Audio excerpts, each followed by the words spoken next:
అందరికీ నమస్కారం. తెలుగు స్టోరీస్ లైబ్రరీకి మీ అందరికీ స్వాగతం. ఇప్పుడు మన వినబోయే సీరియల్ రాలిన రేకులు రెండవ భాగం. రచన మాదిరెడ్డి సులోచన గారు. రుజుమార్గంలో నడిచే వారికి ప్రపంచం అంతా సక్రమంగానే కనిపిస్తుంది. సత్యమూర్తికి అలాగే కనిపించింది. సంఘంలో పేరుకుపోయిన కుళ్ళు, దానిని జీర్ణించుకుని బ్రతికే మనుషులను గురించి పెద్దగా ఆలోచించలేదు. ఎక్కడో కోడి కూసింది. అప్పుడే తెల్లవారిందా? మళ్ళీ రాత్రి వస్తుందిగా. 12 గంటలు ఆగాలి. నిరీక్షణలోనే అనుభూతులు, ఆనందాలు బయటపడతాయి. ఇద్దరూ నవ్వుకున్నారు. ఇక నిద్రపోండి. అన్నపూర్ణమ్మ బలవంతంగా కళ్ళు మూసుకుంది. స్త్రీ త్వరగా మానసికంగా ఎదుగుతుంది. తన పొరపాటుకు ఒక క్షణం చింతించింది. నేను దినమంతా ఇంట్లో కునుకవచ్చు, ఆయన ఎక్కడికి వెళ్ళాలో అనుకుంది. అతను నిద్రపోయాక అతని ఒత్తైన జుట్టును మృదువుగా రాస్తూ తను నిద్రపోయింది. ఆమె అంచనా తప్పు కాదు. ఆ రోజు ఉదయం 9ంటికి వెళ్ళిన మూర్తి రాత్రి 9ంటికి తిరిగి వచ్చాడు. ఇంకా ఈ తిరుగుళ్ళేమిటి నాయన? కోడలు ఒంటిగా ఉంది. ఈ ఇంట్లో ఆడపిల్లలైనా లేరు తోడు. నువ్వు ఉన్నావు కదమ్మా. అంత లేసి రాజకార్యాలు ఏమున్నాయిరా? లక్ష్మీపతి గారు మీటింగ్ పెట్టారమ్మా. స్వాతంత్ర ఉద్యమం తీవ్రంగా సాగేలా ఉంది. అక్కడే ఆలస్యం అయింది. లక్ష్మీపతి మీటింగ్ పెట్టడం ఏమిటి నాయన? వాళ్ళ నాన్న నీ గురించి ఎన్ని మాటలన్నాడని, కాంగ్రెసు సోషలిస్టు అని మోసకారి పార్టీలు అన్నాడు కదరా. మరి ఇప్పుడు కొడుకు ఎలా అంటున్నాడు? ఆశ్చర్యపోయింది ఆమె. మేము పోరాడేది ఎందుకొరకమ్మా? తండ్రి కొడుకు ఒకే మాట మాట్లాడాలని ఎక్కడా లేదు. లక్ష్మీపతి తండ్రికి పూర్తిగా విరుద్ధం. మరి కొడుకును వద్దనలేదా శ్రీపతి? అనే ఉంటారు. సత్యమూర్తి మదిలో ఆవేశపరుడైన పతి మాటలు గింగురుమన్నాయి. మనము మనుషులమే. మనకు రక్త మాంసాలున్నాయి, అనుభూతులు ఉన్నాయి. భగవత్ సృష్టిలో తెలుపు నలుపు అనే భేదభావం ఉండరాదు. మన దేశాన్ని ఆక్రమించుకున్న తెల్ల దొంగలను పారద్రోలాలి. దొరలంటూ కొలిచే మన బానిస భావన గల సోదరుల బుర్ర మరమ్మత్తు చేయాలి. కాంగ్రెస్ పార్టీ మీ మతం మార్చమని కోరదు. స్వాతంత్ర పోరాటం జరపండి. మన దగ్గర ఆయుధాలు లేవు, సేకరించే మార్గం లేదు. అహింసా పద్ధతిలో మన పోరాటం సాగించాలి. పూజ్య బాపూజీ చెప్పినట్టు ప్రతి మనిషికి కడుపుకి తిండి, ఒళ్ళు దాచుకునే గుడ్డ, తల దాచుకోవటానికి గూడు ఉండాలి. మనము శ్రమించి తెల్లదొరలను సుఖపెడుతున్నాం. అది అన్యాయం, అక్రమం. అతను చెప్పింది నిజమే. ఒకరి శ్రమతో మరొకరు సుఖపడటం అన్యాయం. స్వాతంత్రమే మా జన్మహక్కని ప్రపంచమునకు చాటుమురా అనే నినాదాలతో సభ ముగిసింది. ఇతరులు కూడా మాట్లాడారు. మరో వారం గడిచాక సత్యాగ్రహం చేయాలని నిర్ణయం జరిగింది. దాంట్లో పాల్గొని జైలుకు వెళితే పూర్ణ ఒంటరిగా ఉండగలదా? నిమ్మరసం ఇదిగో. మృదుమధుర కంఠం విని ఇటు తిరిగాడు. గ్లాసు నిండా షర్బత్ పట్టుకుని నిల్చుంది పూర్ణ. అలక చిహ్నాలేం లేవు ఆమె ముఖాన. చిరునవ్వే ఆభరణంగా తెల్లని దుస్తులలో మెరిసిపోతోంది. అతను అన్నీ మరిచి అలా మంత్రముగ్ధుల్లా చూడటం మొదలుపెట్టాడు. ఆమె తల వంచుకుంది. కోపం వచ్చింది పూర్ణ. కోపం దేనికి? మీరు ఆడుకోవడానికి వెళ్ళలేదుగా. అంత అర్థం చేసుకుంటే చాలు. అలక ఎలా తీర్చాలా అని భయపడిపోయాను సుమా అన్నాడు. అయితే రేపు అలిగి కూర్చుంటాలేండి అని అక్కడ నిల్చుని మాట్లాడటం మంచిది కాదనేమో గదిలోకి వెళ్ళిపోయింది. మూర్తి అనుసరించాడు. అతను తనకు మంచి అనిపించిన గ్రంథమల్లా పూర్ణ కోసం తెచ్చేవాడు. అతనికి ఒకటే భయంగా ఉంది. తను దేశం కోసం ఎంతటి సుఖాన్నైనా త్యాగం చేసి తృణప్రాయంగా చూడగలడు. ఒక అమాయక అయిన కన్యను వివాహం చేసుకున్నాడు. ఆమెను ఒంటరిగా విడిచిపోవటం న్యాయమా? ఆమెను ఒప్పించేది ఎలా? చూస్తూ ఉండగానే వారం రోజులు గడిచిపోయాయి. ఏమిటి ఆలోచిస్తున్నారు? మంచినీళ్లు బల్లపై పెట్టి అతని దగ్గరగా వచ్చింది. ఏం లేదు. నాకు చెప్పకూడని రహస్యమా? నీ దగ్గర నాకు రహస్యాలు ఏమున్నాయి? 3-4 రోజులుగా చూస్తున్నాను. మీరు అన్యమనస్కంగా ఆలోచిస్తూ ఉన్నారు. నాతో చెప్పకూడదా? చెప్పకూడని రహస్యం ఏం లేదు పూర్ణ. కూర్చో. అతని సరసనే కూర్చుంది. రేపు విదేశీ వస్తువులను నిరసిస్తూ విదేశీయుల పరిపాలన చెల్లదని సత్యాగ్రహం చేయాలని, అందులో అందరం పాల్గొనవచ్చు. ప్రభుత్వం అందరినీ నిర్బంధించవచ్చు. అలా జరిగితే నువ్వు నాకే ఒంటరిగా ఉండగలవా? ఒంటరిగా ఎలా ఉంటాను? ఇంట్లో పెద్దవారు లేరా? నా గురించి మీరేం విచారించకండి. మీ కర్తవ్య నిర్వహణలో నేనే విధంగానూ అడ్డు రాకూడదు అన్నది దృఢంగా. సత్యం గర్వంగా ఆమె వంక చూశాడు. ఇలాంటి సమయాల్లో భార్యాభర్తల మధ్య జరిగే సంభాషణ అందరికీ తెలుసు. స్నో, పౌడర్లు, అలంకార వస్తువులు భార్య కోరటం, భర్త తేవటం, సినిమాలకు నాటకాలకు వెళ్ళటం పరిపాటి. మాంచాలను ఉత్తరను గుర్తుకు తెచ్చింది. ఏం మాట్లాడరు, అలా చూస్తారే. నీలోని ఔన్నత్యం. అబ్బా నవ్వింది. అది ఎలా ఉందండి? తెల్లగానా, పచ్చగానా, పెద్దగానా? చూడలేనంత, కొలువలేనంత. ఆమెను వెక్కిరిస్తూ నవ్వాడు. అది సరే గాని నాకు ప్రేమ్చంద్ గారి కర్మభూమి తెచ్చిపెట్టరు అంది. కాలక్షేపానికి నేర్చుకున్న హిందీ పుస్తకాలు చదివే అంతటి అభివృద్ధి చెందిందా? ఆశ్చర్యపోయాడు. నా మాట విను సత్యం. అందరం సత్యాగ్రహంలో పాల్గొంటే బయట ఉండి కార్యక్రమం నడిపించేది ఎవరు? మన ఇద్దరిలో ఎవరో ఒకరం బయట ఉండాలి. నువ్వు ఉంటేనే మంచిదని నా అభిప్రాయం. లక్ష్మీపతి నచ్చ చెప్పాడు. మూర్తి ఆలోచించాడు. తను జైలు గోడల మధ్య కూర్చుని ఏం చేస్తాడు? బయట ఉండే ఏదైనా నిర్మాణ కార్యక్రమం ఆలోచించవచ్చు. పతి అభిప్రాయంతో ఏకీభవించాడు. కాంగ్రెస్ ఆఫీస్ నుంచి ఊరేగింపు బయలుదేరింది. లక్ష్మీపతి ముందున్నాడు. భారత్ మాతాకి జై, గాంధీజీ వర్ధిల్లాలి, స్వరాజ్యం మా జన్మ హక్కు, తెల్ల ప్రభుత్వం నశించాలి, విప్లవం వర్ధిల్లాలి ఇలాంటి నినాదాలతో జెండాలు పట్టుకుని ఊరేగింపు బయలుదేరింది. ఆఫీసులో మూర్తి ఒక్కడు మిగిలిపోయాడు. కొందరు ఫోటోలు తీశారు, కొందరు ఊరేగింపు హితవు చెప్పారు ఆపి. మనకే ఉంది, అంగబలమా అర్ధబలమా? పనికి మాలిన వారెవరో చేశారని మనము చేస్తామా? సంగీతానికి చింతకాయలు రాలితే ఇంకేమిటి? ఒకరంటే ఆ ఊరిలోంచే మద్రాసు వెళ్ళి బిఏ చేసిన ప్రబుద్ధుడు ప్రసాదరావు అచ్చు దొరబాబులాగా సూటు బూటు హ్యాట్తో బయటకు వచ్చాడు. This is all humbug. ఇలాంటి వాటికి జడిసి తెల్లదొరలు పారిపోతే ఇంకా ఆయుధాలు ఆడుకోవడానికా? ఇండిపెండెన్స్ కావాలంటారు. దొరలు పోతే ఆ బుడ్డ గోచి బక్క మనిషి గాంధీ రాజ్యం వెళ్తాడా? దొరలు దయాపరులు, వట్టి జైల్లో వేస్తున్నారు. అందరినీ షూట్ చేస్తే దిక్కేది? ఏకబిగిన వాగుతున్నాడు. దూరంగా నిల్చున్న మూర్తికి పట్టలేని ఆవేశం వచ్చింది. అతను 2 అడుగులు ముందుకేశాడో లేదో పోలీసులు వచ్చారు. కొందరు సరదాకి ఊరేగింపులో చేరిన వారు పరిగెత్తి పారిపోయారు. లక్ష్మీపతిని, హరిజనవాడలో రత్నాన్ని కాక మరో 2 యువకులను అరెస్ట్ చేశారు. ఊరంతా అల్లకల్లోలంగా ఉంది. సత్యమూర్తిని మొదట పట్టుకుంటారనుకున్న వారంతా తెల్ల మొహాలు వేశారు. లక్ష్మీపతి తల్లి మూర్తిని ఒకటే తిట్టటం. ఏది జరిగినా మన మేలుకే లేవే. జైల్లో అబ్బాయి క్షేమంగా ఉంటాడు, బయట ఉంటే ప్రాణాలతో చెలగాటం. శ్రీపతి నచ్చ చెప్పాడు. ప్రసాదరావు తన చేతనైనంతవరకు తెల్లదొరలకు సాయం చేశాడు. ఉన్నవి లేనివి కల్పించడం, వారికి ప్రీతిపాత్రుడు అవటం అతని ముఖ్యమైన పనులు. అరెస్ట్ అయిన వారందరికీ 3 నెలల శిక్ష పడింది. కులమత భేదాలు తొలగించాలని సత్యమూర్తి ఈసారి సభ దేవాలయంలో ఏర్పాటు చేశాడు. అక్కడ హాజరైన వారు నానా కులాల వారు, మహమ్మదీయులు, క్రిస్టియన్లు కూడా ఉన్నారు. మొదట ఆలయంలో అడుగు పెట్టడానికి అందరూ జడిశారు, తటపటాయించారు. మనిషికి మనిషికి మధ్య అడ్డుగోడలు మనం నిర్మించుకునేవి కానీ భగవంతుడు నిర్మించినవి కావు. ఆలయ ప్రాంగణం కన్నా పవిత్రమైన చోటు మరెక్కడా లేదు, సందేహించకండి. అతని మాటలు విని అందరూ ధైర్యంగా ఆలయ ప్రాంగణంలోకి ప్రవేశించారు. ముఖ్యంగా నేను మీ అందరినీ ప్రార్థించేది ఏమిటంటే వారపత్రికలు తప్పక చదవమని. ఏ పనైనా సరే ఒక్కడికి చేత కాదు, సమిష్టిగా అందరం శ్రమించి కష్టించాలి. వార్తాపత్రికలు చదివితే మనకు ఏం జరుగుతుందో తెలుస్తూ ఉంటుంది. వయోజన విద్య మొదలగు విషయాలన్నీ చర్చించాడు. కొందరు దాహం అంటూ మొదలెట్టారు. కొండయ్య బావిలో చేదవై మూర్తి చెప్పాడు. కొండయ్య మాల యువకుడు. నేనా బాబు, వీళ్ళంతా నా చేతి నీళ్ళు తాగుతారా? ఆశ్చర్యంగా అపనమ్మకంగా చూశాడు. ఏం త్రాగితే? ఇక్కడ మనం సమావేశమైంది అంటరాని తనం, కులం భేదం పోగొట్టాలనే కదా. లేమరి. కొండయ్య ఉత్సాహంగా లేచి నీళ్లు తోడాడు. నేను మనిషిని అన్న భావనతో మొహం కాంతివంతమైంది. అయితే నిరాశ కలిగిన విషయం ఎక్కడ అంటే అతను తెచ్చిన నీళ్లు కొందరే త్రాగారు. దాహం లేదంటూ కొందరు తప్పించుకున్నారు. కులభ్రష్టతతో స్వాతంత్ర్యం వస్తుంది ఏమిటి బెర్రిగాని. కొందరు లేచి వెళ్ళిపోయారు. వచ్చే వారం మళ్ళీ సమావేశం అవుదామని చెప్పి ఇంటి దారి పట్టాడు. అతనికి నిరాశ, నిస్పృహగా ఉంది. ఏ నాయనా, ఒంట్లో ఎలా ఉంది? నాకే బాగుందమ్మా. అలసట. తల్లికి చెప్పి గదిలోకి వెళ్ళాడు. వేడివేడి పాలు తీసుకొచ్చింది భార్య. పూర్ణ, ఈ మనుషులు ఇంతేనా?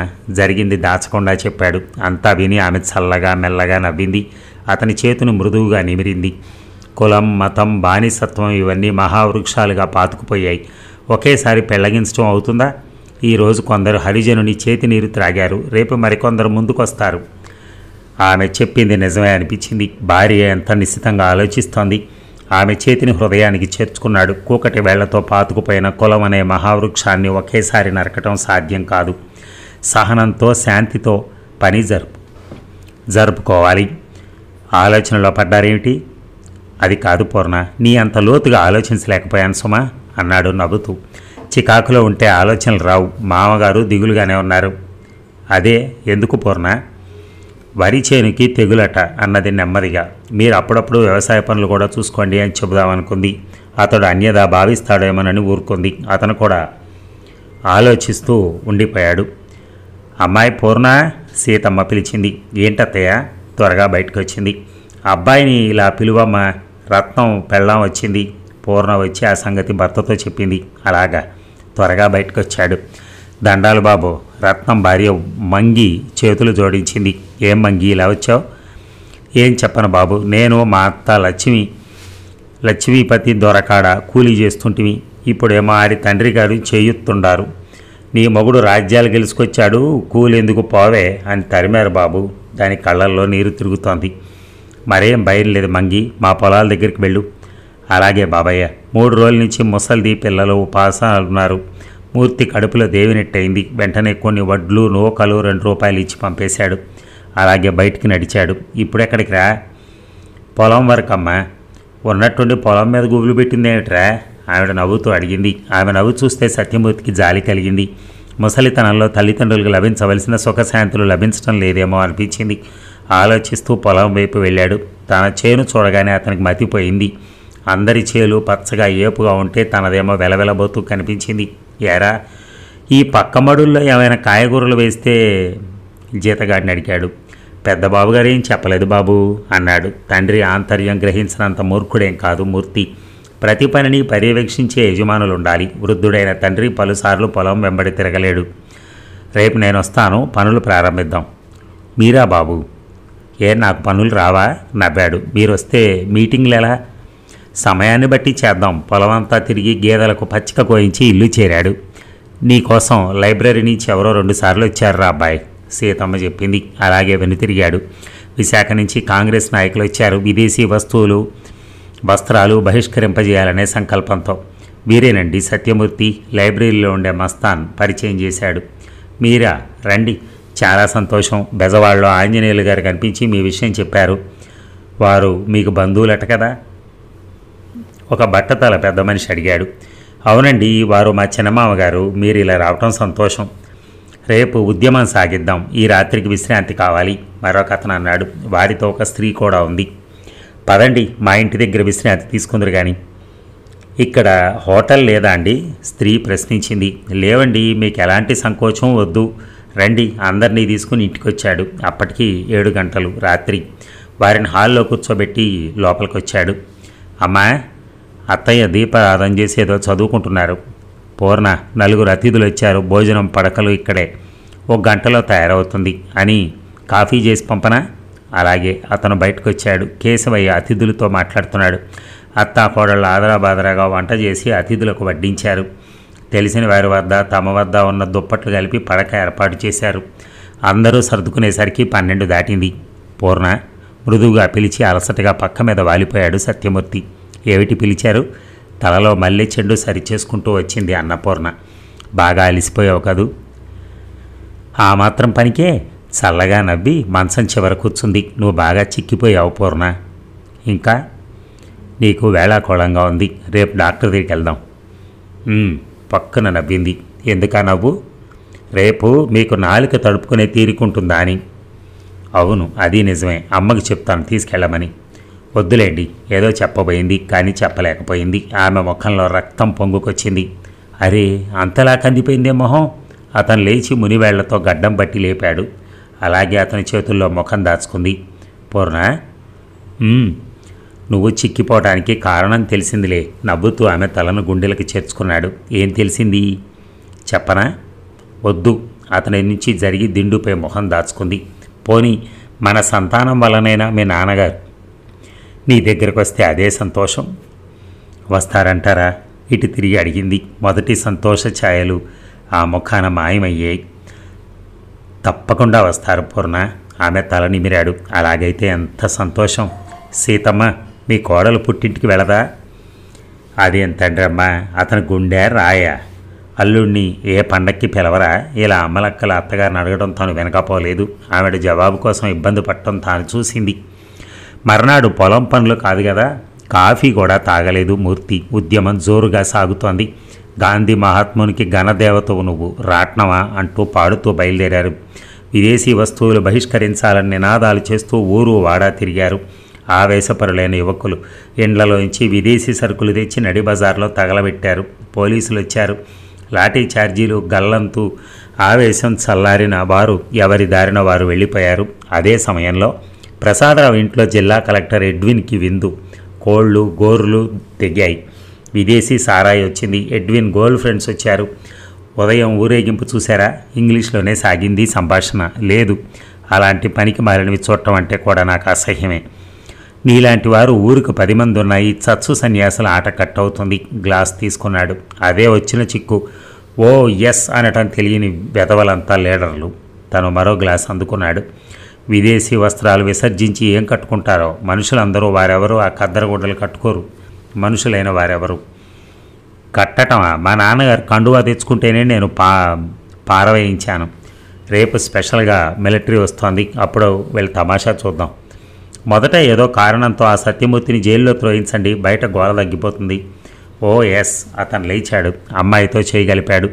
మరో అమ్మాయితో ప్రసాదరావు చేయగలిపాడు. పాశ్చాత్య సంగీతానికి అనుగుణంగా నాట్యం మొదలైంది. రికార్డు ఆగ్గానే బొడ్ల మీద దాడి జరుపుతున్నారు. Mister Prasad, call your wife man. Edwin కళ్ళు ఎర్రగా మారిపోయాయి. అదొక పల్లెటూరి బ్రూడ్ సార్. మేము పెళ్లి చేసుకునేది వంట వార్పు చూడటం కోసం. సోషల్ లైఫ్ అంతా బయటే. What a pity. అతను భార్యను అక్కడికి తెచ్చినట్టు మాట్లాడాడు. అందరూ నవ్వారు. చిత్తుగా త్రాగిన ప్రసాదరావుకి భార్య ఉందని కానీ ఆవిడ వంటలు చేసి ఎదురు చూస్తుందని కానీ తెలియలేదు. చెరొక స్త్రీతో పడకలు చేరారు. తెల్లవారుజామున 4 గంటలకు ఎడ్విన్ తన గర్ల్ ఫ్రెండ్తో ప్రయాణం అవుతుంటే ప్రసాద్కు ఒంటి మీద స్పృహే లేదు. హీఈజ్ ఏ ఫూల్ డార్లింగ్. Of course dear. ఇలాంటి వారి వల్లే మనం ఈ దేశం రాగలిగాం. ఎడ్విన్ నవ్వాడు. మిగిలిన వారు శృతి కలిపారు. వారి కారు చప్పుడు విని ఉలిక్కిపడి లేచింది ప్రసాదరావు భార్య లక్ష్మి.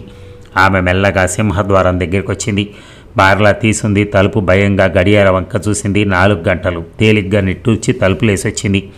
మేడ మీద సామాన్లు భర్త పడి ఉన్న తీరు చూస్తే ఆమె కళ్ళమ్మటి నీళ్లు తిరిగాయి. కింద పెదవి నొక్కిపెట్టి అతని దగ్గరగా వెళ్ళింది. ఆచ్ఛాదితం లేని శరీరంపై దుప్పటి కప్పింది. అతను ఆమె చేయి పట్టుకున్నాడు. రూథీ డియర్, ఐ లవ్ యూ. వదలండి, నేను రూతిని కాను. కళ్ళ నీళ్లు అదిమి పట్టి అతను వదిలించుకుంది. చెరచెర మేడమెట్లు దిగొచ్చేసింది. దేశద్రోహులే కాదు, ఆత్మద్రోహులు కూడా అనుకుంది కసిగా. వండిన కూరలన్నీ చెత్తబుట్టలో వేసింది. అంతకంటే ఏం చేయలేదని తెలుసు. ఏయ్ ఎక్కడా? పూర్ణ పిలుపు విని బయటకొచ్చింది లక్ష్మి. ఆకలిగా ఉంది, ఏదైనా పట్రా ఆజ్ఞాపించాడు.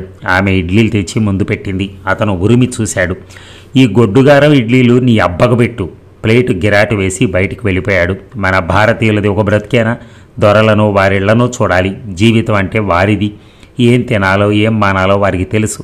శ్వేతవర్ణంతో పాటు భగవంతుడు వారికి తెలివితేటలు ఇచ్చాడు. వారి పాలనలో ఉంటే భారతదేశం బాగుపడుతుంది. అతను టీవీగా వెళ్ళి హోటల్లో దూరి బ్రెడ్ ఆమ్లెట్ కడుపు నిండా తిని బయటకొచ్చాడు. ఫుల్ సూట్లో అతన్ని చూసిన కొందరు చెవులు కొరుక్కున్నారు. దూరంగా తన అతిథులను సాగనంపుతున్న సత్యమూర్తి ఒక నిట్టూర్పు విడిచాడు. అతను పొలం పనులు చేద్దామనుకున్న నిర్ణయం, పట్టుదల అన్నీ గాలిలో కలిసిపోయాయి. రోజు ఏదో ఒక మీటింగు, ఏదో ఒక సమస్య. స్వవిషయాలు పూర్తిగా మర్చిపోయాడు. అన్నపూర్ణ ఆనందం అంతా ఇంత కాదు. అమ్మ అని పిలుపు నోచని తనకి అమ్మ అని అమృతప్రాయంగా పిలిచే తనయుడు ఆనందంగా పసివాణ్ణి హృదయానికి హత్తుకుంది. అనిర్వచనీయమైన అనుభూతి, భాషకందని భావం లాంటిది కలిగింది. తన్మయత్వంతో కళ్ళు మూసుకుపోయింది. మాటలు రాని పసివాడితోనే ఇన్ని మూగ మాటలు మాట్లాడుతున్నావు? రేపు నా వంక చూస్తావా నువ్వు? ఉలిక్కిపడి కళ్ళు తెరిచింది. సత్యమూర్తి ఎదుట నుంచున్నాడు. తన ప్రేమ ఫలం, ఆశల వలయం. కుమారుడిని చూస్తే అతనికి చెప్పలేనంత గర్వంగా ఉంది. మీరెప్పుడొచ్చారు? ఇప్పుడే పూర్ణ. లక్ష్మీపతిని వదిలేశారు, సాయంత్రం వస్తున్నాడు. అలాగా, మీ పనులు కొంచెం తగ్గిపోతాయి. ఏమంటున్నాడు మీ ముద్దుల కుమారుడు? మీరే అడగండి అన్నది పసివాడిని భర్త చేతిలో పెడుతూ. కొడుకుని సంబరంగా చూశాడు. ఏం పేరు పెడదాం? మీ ఇష్టం. మన ఇష్టం. నీ ఇష్టమైన పేరు నాకు ఇష్టంగా ఉంటుంది. నా జీవితంలో మధువును కురిపించాడు చిట్టి తండ్రి. మధు అని పెడతాను. చక్కని పేరు. దంపతులు ఎన్నో కలలు కన్నారు. పసివాడి చుట్టూ ఆశల వలలు అల్లుకున్నారు. పసివాడి పోషణలో సర్వం మర్చిపోయింది. వాడి రాగం ఆమెకు జీవన రాగం. వాడి నవ్వు ఆమె జీవితంలో వికసించిన సంతోషపు పువ్వు. మధు ప్రాణం సర్వం. ఒక్కోసారి సత్యమూర్తికి ఆశ్చర్యంగా భార్య వంక చూసేవాడు. ప్రతి తల్లి తన పిల్లలను చూసుకుని ఇంత తన్మయత్వం చెందుతుందా? పూర్ణ పూర్ణ పూర్ణ ఏమిటంత పరధ్యాస? పరధ్యాస కాదండి, పరవశత్వం. మా చిట్టి తండ్రి చూడండి ఎలా నవ్వుతాడో. కుమారుని ఒళ్ళంతా ప్రేమగా నిమిరింది. దినమంతా కొడుకుతోనే గడుపుతూ కానీ నాకు భోజనం పెట్టి బయటికి పంపు. వస్తాను. కుమారుణ్ణి పరుండబెట్టి వంటగదిలోకి వెళ్ళింది. మూర్తి భోజనం చేసి బయటికి వెళ్ళిపోయాడు. ఒక సత్కార్యం చేయాలంటే 1000 అడ్డంకులు, 1,00,000 సందేహాలు. ఒక నిర్మూలన కార్యక్రమం 5 నిమిషాల్లో అవుతుంది. దాంతో ఎంతో కష్టపడి హరిజనవాడలో వయోజులకు విద్య గడపడానికి కట్టించిన గదులు ప్రభుత్వం అనుమతి లేదంటూ 2 గంటల్లో కూలగొట్టించాడు ప్రసాదరావు. అధికారాన్ని, ఆయుధం ఉన్న వారిని ఎదుర్కోవటం మామూలు మాటల. లైబ్రరీ తీయించాలనే ప్రయత్నం మరో వంక కొనసాగుతూనే ఉంది. ఇక స్వంత డబ్బు ఖర్చు చేసి అధికారులను కలుసుకుని ఎన్నో విధాలుగా నచ్చజెప్పాక బడిని పునర్నిర్మించడానికి ఆయనకి అనుమతి లభించింది. ఆ అనుమతి పత్రం తీసుకుని వచ్చాడు. లక్ష్మీపతిని కలిసి ఈ విషయాలు విశదీకరించాడు. ఇప్పుడు డబ్బుదే సమస్య. మన వల్ల ఏం కాదు మూర్తి, చందాలు వసూలు చేయాల్సిందే ఆయన తన అభిప్రాయం చెప్పాడు. కాస్త డబ్బున్నవారు తెల్లదొరల పక్షం, బీదవాడి తిండే కరువు. ఈ చందాలు ఎలా ఇస్తారు? మొదటే నిరాశపడద్దు. మనం ఇంత ఇయ్యండి అని నిర్బంధించట్లేదుగా. ఎవరికి తోచింది వారిస్తారు. ప్రయత్నిద్దాం లక్ష్మీపతి గారు. మర్నాడే తమ పని ప్రారంభించారు. మధ్యతరగతి కుటుంబీకులు ముక్కులు విరిచారు. మేము ఆ బడిలో చదివేది ఉందా ఏమన్నానా? అలా అనకండి. వెనకబడిన వారికి చేయూతనివ్వటం మన విధి. విధి నిజమేనయ్యా. అందరూ సతికితే పనులు చేసేది ఎవడంట? చదువు పని చేయొద్దంటుందా? ఇక పని చేసుకునే కాడికి చదువులు ఎందుకంట? దేశంలో జరిగే మంచి చెడు తెలుసుకోవటానికి, అప్పులిచ్చిన వాడు అబద్ధపు నోట్లపై సంతకం పెట్టించుకోకుండా ఉండటానికి. ఏమోనయ్యా, ఒక వంక ధరలు మండిపోతున్నాయి. పంటలు చూస్తే అంతంత మాత్రమే. ఇక చందాలు ఎలా ఇస్తాం? ఇలాంటి సమస్యలన్నీ ఎదుర్కొంటూ గొంతు నొప్పి పుట్టే వరకు అందరితో బాధించి ఎలాగైతేనే ఒక 5,000 సమకూర్చారు. సత్యమూర్తికి దిగజారిపోతున్న ధైర్యం చేకూరసాగింది. అప్పుడే ఒక విచిత్ర సంఘటన జరిగింది. సత్యమూర్తి బెజవాడ వెళ్లటం చూసి లక్ష్మీపతి ఒక మీటింగ్ ఏర్పాటు చేశాడు. 5,000తో కాంగ్రెస్ సమావేశాలకై ఒక హాలు కట్టించాలని ప్రతిపాదించాడు. దాన్ని అందరూ ఆమోదించారు. అతను జైలుకి వెళ్ళొచ్చాడు. చాలా గొప్ప వ్యక్తి. ప్రజలు అమాయకంగా అతని మాటలకు తలలాడించారు. కాషాయ వస్త్రాలు ధరించిన వాడే సర్వసంగ పరిత్యాగని నమ్మే కాలం. సాయంత్రం ఈ వార్త విన్న మూర్తి నమ్మలేకపోయాడు. ఇదేమిటి అని ఆశ్చర్యపోయాడు. ఇప్పటికైనా లోకం పొక్కడు తెలుసుకోండి అని చెబుదామని అన్నపూర్ణకు నోటి వరకు వచ్చింది. అసలే ఆరాటంగా అసహనంగా ఉన్న భర్తను రెచ్చగొట్టడం తన ఉద్దేశం కాదు. ఏదో విశేషం ఉండుంటుంది, లేకపోతే అతను అలా ఎందుకు చేస్తారు? రేపు ఉదయం కనుక్కుందరు కానీ కొడుకుని అందించింది. ఎంత దిగులుతో ఉన్నా మధుమోఖం చూడగానే అతను అన్నీ మర్చిపోతాడు. ఎరా నవ్వుతావు అంటూ ముద్దు పెట్టుకున్నాడు. మర్నాడు లక్ష్మీపతిని విషయం గదిపితే అది చాలా తేలిగ్గా తీసి పారేశాడు. మనకు మీటింగులకి వాటికి హాలు కావాలి కదోయ్. జనం ఏమనుకుంటారు? బడికి అని చెప్పాం. ఇప్పుడు ఏం మునిగింది? మొదట స్వాతంత్రం రానివ్వండి, తర్వాత చాలా పనులు చేద్దాం. తనకేదో పనున్నట్టు వెళ్ళిపోయాడు. తన ప్రాణం పోయినా పర్వాలేదు, ప్రజల్లో తాను విశ్వాసఘాతకుడు కారాదు. పట్టుదల పెరిగింది. ఫలితం మరింత పొలం కరిగిపోయింది. వాడికేం తెలీదా? ఆ భావన గలవాడు కేశవయ్య. ఎడముఖంగా పెడముఖంగా తిరిగిన లక్ష్మీపతి స్కూల్ గదులు లేచాక నవ్వుతూ మాట్లాడించాడు. బాలేవాడు పోయి ఏమిటి? అతను వంకర నవ్వు చూసి అసహనంగా అడిగాడు. అదే, మరింత డబ్బు పోగు చేసి దాచానని చెప్పకూడదో? మూర్తి కోపం తారాస్థాయికి చేరుకుంది. నోరు మూసుకోండి అని అరిచాడు. కోపం ఎందుకు? మీ ఆరోపణకి కోపగించుకోక సంతోషించమంటారా? నేనేం ఆరోపించాను? స్వంతానికి వాడుకున్నానన్నానా? ఒక విషయం మీరు గుర్తుంచుకోండి లక్ష్మీపతి గారు, గదులన్నీ నా సొంత డబ్బుతో లేచాయి. ఈ మాట మొదటే చెప్తే అందరితోనూ అలాగే చెప్తాను కదయ్యా. అంటే ఇంకా నమ్మకం కలగటం లేదన్నమాట. సరే, మీ నమ్మకంతో నేను మేడలు మిద్దెలు కట్టుకోపోవటం లేదు అని విసురుగా వెళ్ళిపోయాడు. అతని మనసంతా అల్లకల్లోలంగా ఉంది. అతను ఎంత తక్కువగా అంచనా వేశాడు అనుకున్నాడు.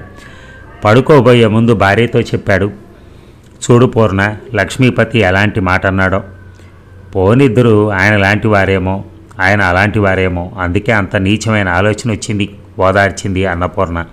మర్నాటి నుంచి మరో సమస్య ప్రారంభమైంది. ఒక్కరూ చదువుకోవటానికి సిద్ధం కారు. జేమ్స్ దొర ఇంటికాడ రాత్రిళ్ళు కాపలాగాస్తే దినానికో రూపాయి ఇస్తారట బాబు అని ఒకరు, ప్రసాదం గోరు రాత్రిళ్ళు పొగాకు కట్టడానికి పిలిచారని మరొకరు. ఇలా సాగిపోయింది. ఎన్నడూ లేనంత నిరాశ కలిగింది. మర్నాడు పేపర్ల నిండా మహాత్ముడు ఉప్పు సత్యాగ్రహం చేశాడని, అతనితో పాటు ఎందరో దేశభక్తులు అరెస్ట్ అయ్యారని ఒక వంక కరో యామారో అనే నినాదాలు వినిపిస్తుంటే, ప్రసాదరావు లాంటి వారు అవకాశవాదులై ప్రభుత్వానికి అందరిపై చాడీలు చెబుతున్నారు. స్థానిక కాంగ్రెస్ సభ్యుల ప్రవర్తన మరో రకంగా ఉంది. ఇటువంటి విషమ పరిస్థితుల్లో మూర్తి తల తిరిగిపోతోంది. వ్యవసాయం మూలన పడింది. నాయన, కేశవయ్య పిలిచాడు. ఏమిటి నాన్నగారు? ఇంట గెలిచి రచ్చ గెలవమన్నారు బాబు. నీకు మీ ఓ భార్య పుత్రుడు ఉన్నారన్న సంగతి విస్మరిస్తే ఎలా? ఇంకా బయట పెద్ద పనులే లేవు నాన్నగారు, వ్యవసాయం చూసుకుంటాను అపరాధిలా తల వంచుకున్నాడు. నీ దారికి అడ్డం రావటం నా అభిమతం కాదు. నిన్ను నువ్వు సంభాళించుకుని తర్వాత బయట వారి సంగతి ఆలోచించు. శ్రద్ధగా తండ్రి చెప్పిన మాటలు విన్నాడు. అది కూడా నిజమే. తను బయట తిరిగితే ఇల్లు గడిచేదెలా? ఆ రోజే దృఢ నిశ్చయానికి వచ్చాడు. తన కోసం కాకపోయినా తనపై ఆధారపడిన భార్యాబిడ్డల కోసమైనా తను ఈ వ్యాపకాన్ని తగ్గించుకోవాలని నిశ్చయించుకున్నాడు. మర్నాడు పొలం వైపుకు వెళ్ళాడు. అంతా బీడులాగే కనిపించింది. ఒకసారి పాడుబడిన వ్యవసాయం సాగు చేయాలంటే మాటల, దాని కిందకు మరింత పొలం హరించుకుపోయింది. అంతా మామూలుగా సాగి అప్పటికి 6 నెలలు పట్టింది. ఏ పిచ్చి పడితే అదే పిచ్చిరా తండ్రి. లైబ్రరీ నుంచి పంతులు తిరిగిపోతున్నాడు. సీతమ్మ నవ్వుతూ కుమారుణ్ణి మందలించింది. ఏదైనా పనటనా? ఏమో, వెళ్ళిరావు కుమారు, సాయంత్రం వెళ్తాను అన్నాడు. అన్నపూర్ణ వడ్డిస్తుంటే అతని కళ్ళు ఆమె కట్టిన చీరపై పడ్డాయి. ముదురాకుపచ్చ బెంగుళూరు పట్టు చీర ఆమె కోసం అని వివాహమైన కొత్తలో తండ్రి కొన్నాడు. పూర్ణ, పట్టు చీర కట్టావు, ఏమిటి విశేషం? బాగుంది, నవ్వింది ఆమె. మీరు వేళకు భోజనానికి రావటమే ఒక పెద్ద విశేషం. కాదులే, దాస్తున్నావు. ఇద్దరే. ఆ పిల్ల నోరు విడి చెడగదు, నీకు తేవాలనే గ్రహింపగలగదు. కట్టుడి చీరలు చిరిగిపోయి ఎన్నాళ్ళయిందో సీతమ్మ కలగజేసుకుని చెప్పింది. నిజమా? మూర్తి భార్య వంక చూశాడు. ఇవన్నీ ఉన్నాయిగా అన్నది తల వంచుకుని. తన మతిమరుపుకు తననే నిందించుకున్నాడు. మర్నాడే 2 అందమైన గుంటూరు నేత చీరలు వచ్చాయి. మీకేం తెలియదు, అత్తయ్యకి మాత్రం చాలా చీరలున్నాయా ఏమిటి? అన్నపూర్ణ అడిగింది. అమ్మకు తేవాలని నాకు తోచలేదు పూర్ణ, నువ్వు చెప్పావు, మంచిదైంది. అమ్మ ఎంత అపార్థం చేసుకునేది. అత్తయ్యను అంతేనా అర్థం చేసుకుంది? ఆవిడ కుమారుడిని పూర్తిగా అర్థం చేసుకుందిలేండి అన్నది నవ్వుతూ. ఇంట్లో వాళ్ళు నిశ్చింతగా ఊపిరి పీల్చుకున్నారు. కొడుకు తెచ్చిన నేత చీర కట్టుకుని 2 బంతిపూలు తెచ్చి తలలో తురుముకుని తయారైంది సీతమ్మ. ఎక్కడికత్తయ్య? నాయుడు గారి కోడలు పాపనెత్తుకుని వచ్చిందంట పుట్టింటి నుంచి. తల్లిని పిల్లని చూసొద్దామని. నేను తొందరగానే వచ్చేస్తాను, పిల్లాన్ని ఏడిపించకే అని ఆవిడ వెళ్ళిపోయింది. అన్నపూర్ణ ఒకేసారి గాలి స్తంభించినట్టుగా ఫీల్ అయిపోయింది. అందరికీ అత్తిల్లు పుట్టిల్లు ఉంటాయి, తనకేవి? తను వచ్చిన దగ్గర నుంచి గడప దాటి ఎక్కడికి వెళ్ళలేదు. మధు పుట్టారు, ఆంజనేయులు సుభద్రమ్మలు ఒకసారి వచ్చి చూసి వెళ్ళిపోయారు, అంతే. ఆడపడుచును పిలిచి 4 రోజులు ఉంచుకునే శక్తి లేక కాదు. అన్నగారితో ఇంకా నిష్ఠూరపడి దేనికని పిలవలేదు. తన బతికింతేనా? తన ఆశలు నెరవేరవా? తాను అందరిలాగా పుట్టింటికి పోలేదా? ఇలాంటి ప్రశ్నలు ఎన్నో తలెత్తాయి. తల్లి పోవటం అంత దురదృష్టం మరొకటుందా? జీవితాంతం తనను తొలిచివేసే ఈ సమస్యకు పరిష్కారం లేదా? తండ్రి రాతి హృదయం కరగదా? పూర్ణ భర్త పిలుపుకి ఉలిక్కి పడింది. మధు నీటి తొట్టి దగ్గరికి వెళ్ళాడు. చూసుకోలేదా? కొడుకు ఒళ్ళు తొడుస్తూ భార్య వంక చూశాడు. అలా ఉన్నావే? ఏం లేదు. ఎందుకు లేదు? మొహం చూడు. దగ్గరగా వచ్చి మధును అందించాడు. నాకు చెప్పకూడని రహస్యమా? కాదు. ఆమె కళ్ళ వెంట నీరు జలజల రాలింది. నా స్థితి ఎప్పుడూ ఇంతేనా? పుట్టింటికి వెళ్ళటం అంటూ ఈ జీవితానికి లేదా? ఇప్పుడు ఆ విషయాలు ఎందుకు గుర్తుకొచ్చాయి? ఊరికేనే పిచ్చిదానా, ఉన్న వాటితో సంతోషించు. ప్రయత్నిస్తున్నాను. మరుసటి సంవత్సరానికి ఒక అమ్మాయి కలగని మన ఇంట తొందరగా పెళ్లి చేద్దాం. అమ్మాయిని తీసుకొచ్చి అత్తారింటికి పంపుతూ ఉంటే నీ దుఃఖం దక్కుతుందనుకుంటా. అవన్నీ ఇప్పుడే జరిగినట్టు మాట్లాడుతున్నారే. అప్పటికి కానీ ఆమె గంభీరం వదలలేదు. ఇద్దరం హాయిగా నవ్వుకున్నాం. ఇక అన్నపూర్ణ ఈసారి నిరాశే కలిగింది. రెండోసారి కొడుకే పుట్టాడు. అతని జీవితం అప్పుడప్పుడే ఒక దారిన పడబోతోంది. వృద్ధ తల్లిదండ్రులు కూడా సంతోషించారు. సీతమ్మ ఒకటే పోర సాగింది. పసివారిని తీసుకుని కనకదుర్గ గుడికి వెళ్ళి రమ్మని. కాదనలేక తమ ఇరువురి కుమారులను తీసుకుని బెజవాడకు తయారయ్యారు.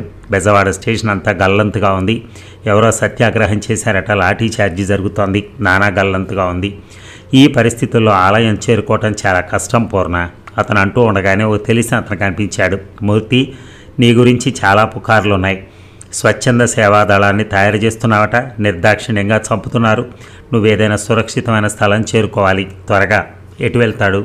రాని, నేను దోషిని కానప్పుడు భయం దేనికి? నా మాట విను, వారు అవన్నీ ఆలోచించే స్థితిలో లేరు. పిల్లల కోసమైనా నువ్వు వెళ్ళిపో. ప్రసాదరావు ఇక్కడ ఉన్నాడు. అతను యోగ ద్రోయటంలో గనుడు, ఎగద్రోయటంలో. అన్నట్టు దగ్గరేగా మీ అత్తగారు ఊరు, వెళ్ళండి, నేను బండి మాట్లాడతాను. నిమిషాల మీద రైలు పట్టాలు దాటించి బండిలో కూర్చోబెట్టసాగాడు. బండి సాగింది. అన్నపూర్ణ హృదయం దడదడలాడింది. ఆయన 5 సంవత్సరాల తర్వాత విధి లేక పుట్టిన ఊరికి వెళుతోంది. తండ్రి మరచి ఆదరిస్తాడా? అసలు కంటే వడ్డీ ప్రీతి అంటాడా? పిల్లల్ని చూసైనా ఆదరిస్తాడా? తప్పక ఆదరించాలి. ఉత్తముల కోపం క్షణభంగురం అంటారు. ఏవేవో ఊహలు, ఏవేవో కోరికలు మనసు నిండా అలుముకున్నాయి. అన్నపూర్ణ, నా తల్లి. తండ్రి ఆప్యాయంగా ఎదురొస్తాడు. ఆప్యాయంగా పిల్లల్ని ముద్దు పెట్టుకుంటాడు. మూర్తి ఆలోచనలు మరోవైపు సాగుతున్నాయి. ఎవరైనా దారిలో అడ్డగిస్తే భగవంతుని ఉనికినే శంకించాల్సి వస్తోందా? అందరి ప్రయాణాలు ఒకేసారి పోయినా పర్వాలేదు, ప్రాణాలు. స్త్రీలను అవమానం చేయటంలో బ్రిటిష్ వారు వెనుతీయటం లేదు. అలా జరిగితే జరగకూడదు. అలాంటి అవకాశం వస్తే అతని నుదురంతా చెమట పట్టింది. ఏమండి, పిలిచావా పూర్ణ? సరాసరి ఎక్కడికి వెళ్దాం? ఆంజనేయులు గారింటికే. వద్దండి, నాన్నగారిని అవమానం చేసినట్టు అవదా? ఆయన మనల్ని గౌరవించింది ఎప్పుడట అసలు? కలతలు కలకాలం ఉండవు. ఈ పాటికన్నీ మర్చిపోయారని అనుకుంటాను. తన మాట వినలేదని కోపం తప్పితే ఆయనకు కోపమా? సరే, నీ ఇష్ట ప్రకారమే వెళ్దాం. మీరెంత మంచివారండి అని మనసులోనే అనుకుంది. మధు రఘులను హృదయానికి హత్తుకుంది. రత్నాల వంటి మనుమలను చూసి రఘురామయ్య తప్పక సంతోషిస్తాడు. బండి ఊరు చేరుతుంటే ఆరాటం తగ్గి కుదుటపడ్డాడు మూర్తి. పూర్ణ హృదయం దడదడలాడసాగింది. మామూలుగా ఉండడానికి ఎంతో కూడదీసుకుంది. ఎక్కడ ఆపమంటారు? ఇంటి గుర్తులు చెప్పాడు. బండి వెళ్ళి ఇంటి ముందు ఆగింది.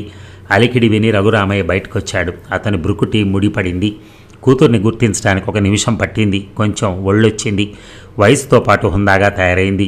రఘునెత్తుకుని మధుని చేత్తో పట్టుకుని 2 అడుగులు ఇంటివైపు వేసింది.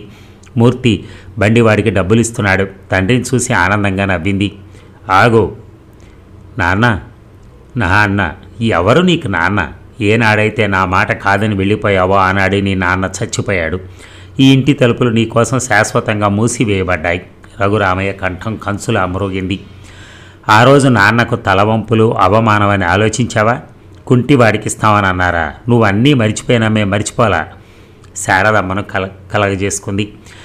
మీ తగాదాలు వివరాలు తర్వాత అయ్యగారు. వారు పెద్ద గండం తప్పించుకొని వచ్చారు. పసిపిల్లలతో ఈవేళ అప్పుడు ఎక్కడికి వెళ్తారు?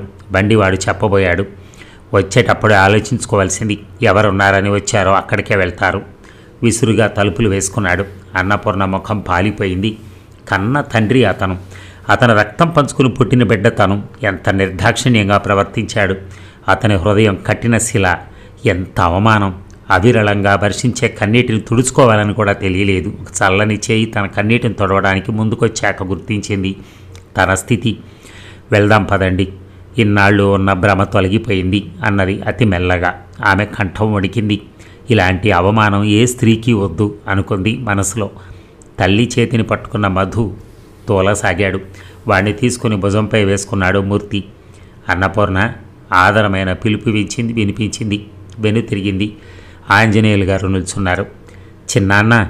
బావురుమని అతని చేతుల్లో వాలిపోయింది. అతని కళ్ళు చెమర్చాయి.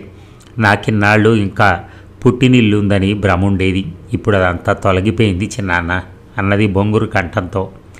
అతను ఆమె తలని మిరి కన్నీరు ఒత్తాడు. అంత మాటనకమ్మా, పద.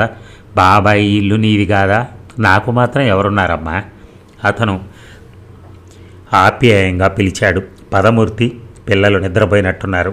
అందరూ ఆంజనేయులు గారింటికి వెళ్ళారు. మరికొందరు తమలా వచ్చిన వారు అక్కడ కనిపించారు. ఇల్లంతా గందరగోళంగా ఉంది. సుభద్రమ్మ వంట పనిలో మునిగుంది.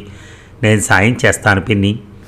మరేం పర్వాలేదమ్మా, రాక పుట్టింటికి వచ్చి పనులు చేయాలా? వెళ్ళి విశ్రాంతి తీసుకో వారించింది. తమ్ముళ్ళేరి పిన్ని. వస్తారు. పెద్దవాడేదో ఉద్యోగం చేస్తున్నాడు, రెండోవాడు BA పరీక్షకు చదువుతున్నాడు అని చెప్పింది. గదిలోకి వచ్చి ఆప్యాయంగా 2 కొడుకుల వీపులు నిమిరింది. నాకు మీరిద్దరూ వేల బంధువుల సమానంరా చిట్టి నాన్నలు అనుకుంది మనసులో. అయినా కన్నీరు ఆగటం లేదు. తనకే ఈ అనుభవం కలిగిందా? ఇంకా ఏ స్త్రీకైనా ఇలాంటి అనుభవం కలిగిందా?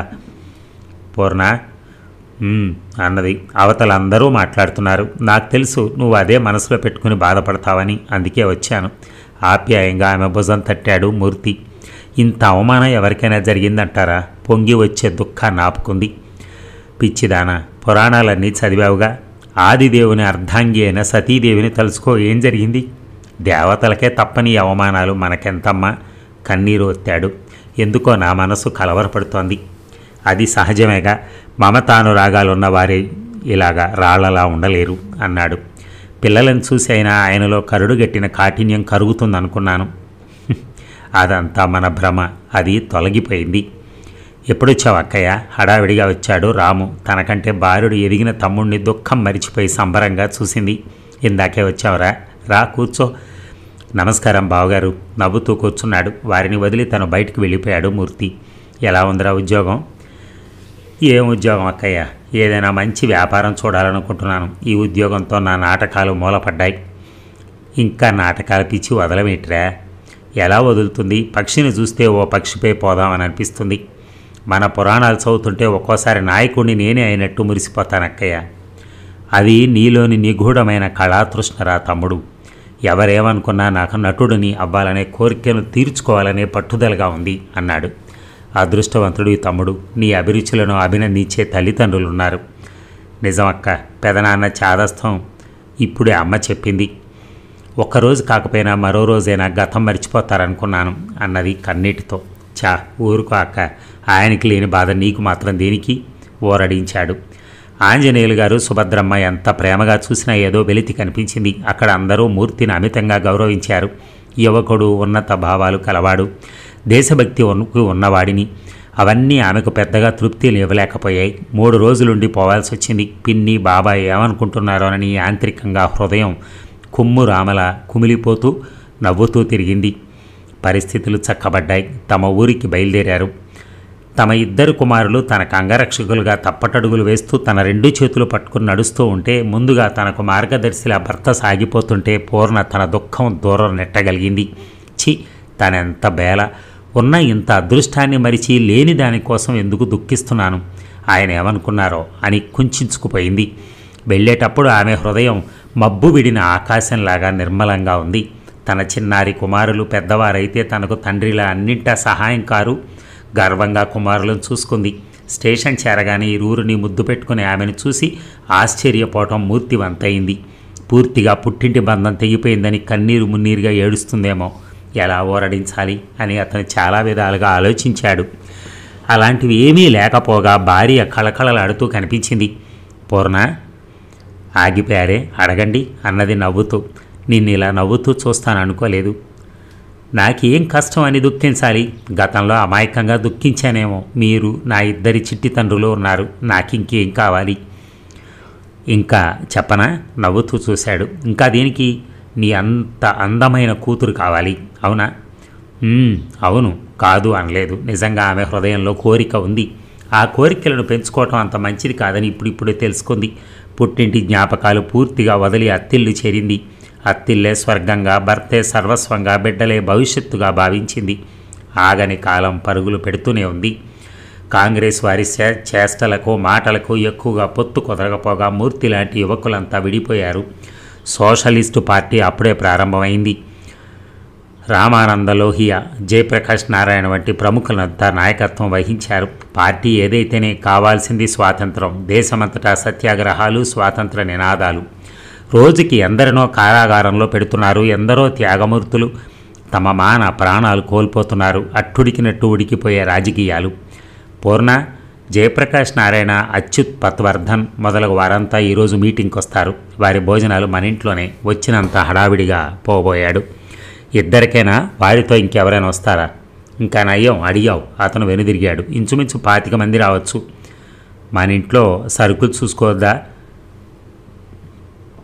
ఇదిగో డబ్బు, మధును పంపించి కావాల్సినవి తెప్పించుకో. 10 రూపాయల బల్ల మీద పెట్టి వెళ్ళిపోయాడు. తెల్లవారి అక్రమాలకు భయపడి పారిపోయి వచ్చిన పట్నవాసులకు నివాసం కల్పించాలి. అక్కడి నుంచి సభాసదులను కలుసుకోవాలి. త్వరగా ప్రసాదరావు బంగళా చేరాడు. తనొచ్చిన పని వివరించాడు. అతనితో మాట్లాడటం ఇష్టం లేకపోయినా తప్పదు, ప్రజాకార్యం. అడ్డమైన వారికి ఇల్లివ్వటానికి కట్టుకోలేదు. అందరూ చెట్ల కింద పడి చావని అన్నాడు నిరసనగా. ప్రసాదరావు, కనీసం తోటి మానవులన్న జాలి కూడా లేదా? బ్రిటిష్ సామ్రాజ్యం ఎప్పటికీ ఉంటుందని నీ అభిప్రాయమా? అకుంఠిత విశ్వాసం. తాటాకు చప్పుళ్లకు బెదిరిపోవటానికి వారేం గాజులు పెట్టుకోలేదు. తల్లి తెల్లదొరలకు వ్యతిరేకంగా నేను ఇల్లు ఇస్తానని ఎలా నమ్మావు? సూది మన మోపే స్థలం కూడా దొరకదు అని నిరసనగా చూసి లోపలికి వెళ్ళిపోయాడు. ఆ గ్రామంలో అతనికి లక్ష్మీపతికే పెద్ద భవంతులున్నాయి. అతను ఇంతకంటే అనుకూలమైన సమాధానం ఇస్తాడని ఆశించలేదు. ప్రయత్న లోపం రాకూడదు.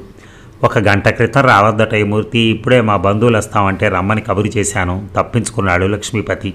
ఇల్లు ఒళ్ళు గుల్ల అవుతుంది. అన్నపూర్ణ ఒంటరిదైంది. వృద్ధులైన అత్తామామలు ఎల్లకాలం ఉండరుగా. ప్రజాసేవకులమని బోర విడుచుకునే తిరిగేవారంతా పేరు ప్రఖ్యాతులకు పాటుపడేవారే.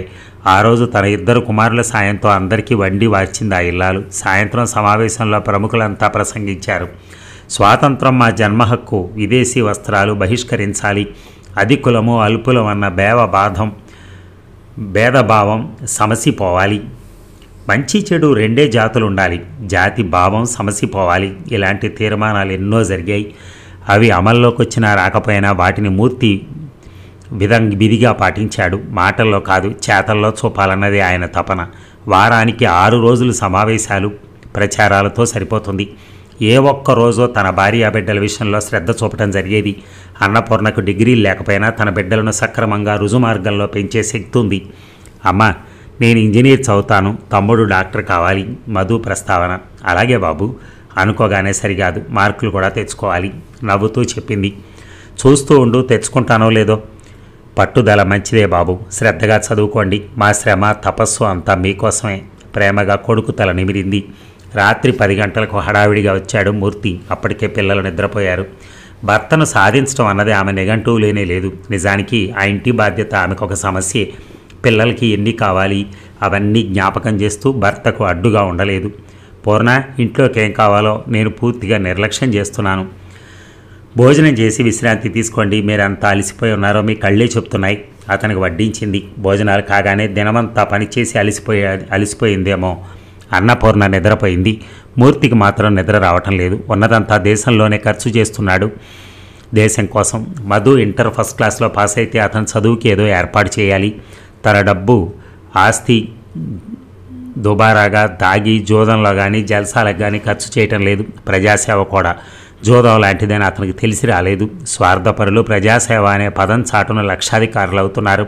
నిస్వార్థులు తమ చేతి చమురే వదిలించుకుని బిక్కమొహం వేస్తున్నారు. ఒక నిట్టూర్పు వదిలి భార్య వంక చూశాడు. అలిసి ఆదమరిచి నిద్రపోతోంది.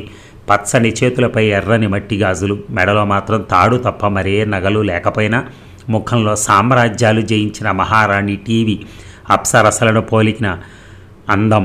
అతని హృదయం ఒక్కసారి వింత అనుభూతికి లోనైంది. పలుచబడిన ఆమె వెంట్రుకలు ప్రక్కకు నెట్టి చెదిరిన కుంకుమ సవరించాడు.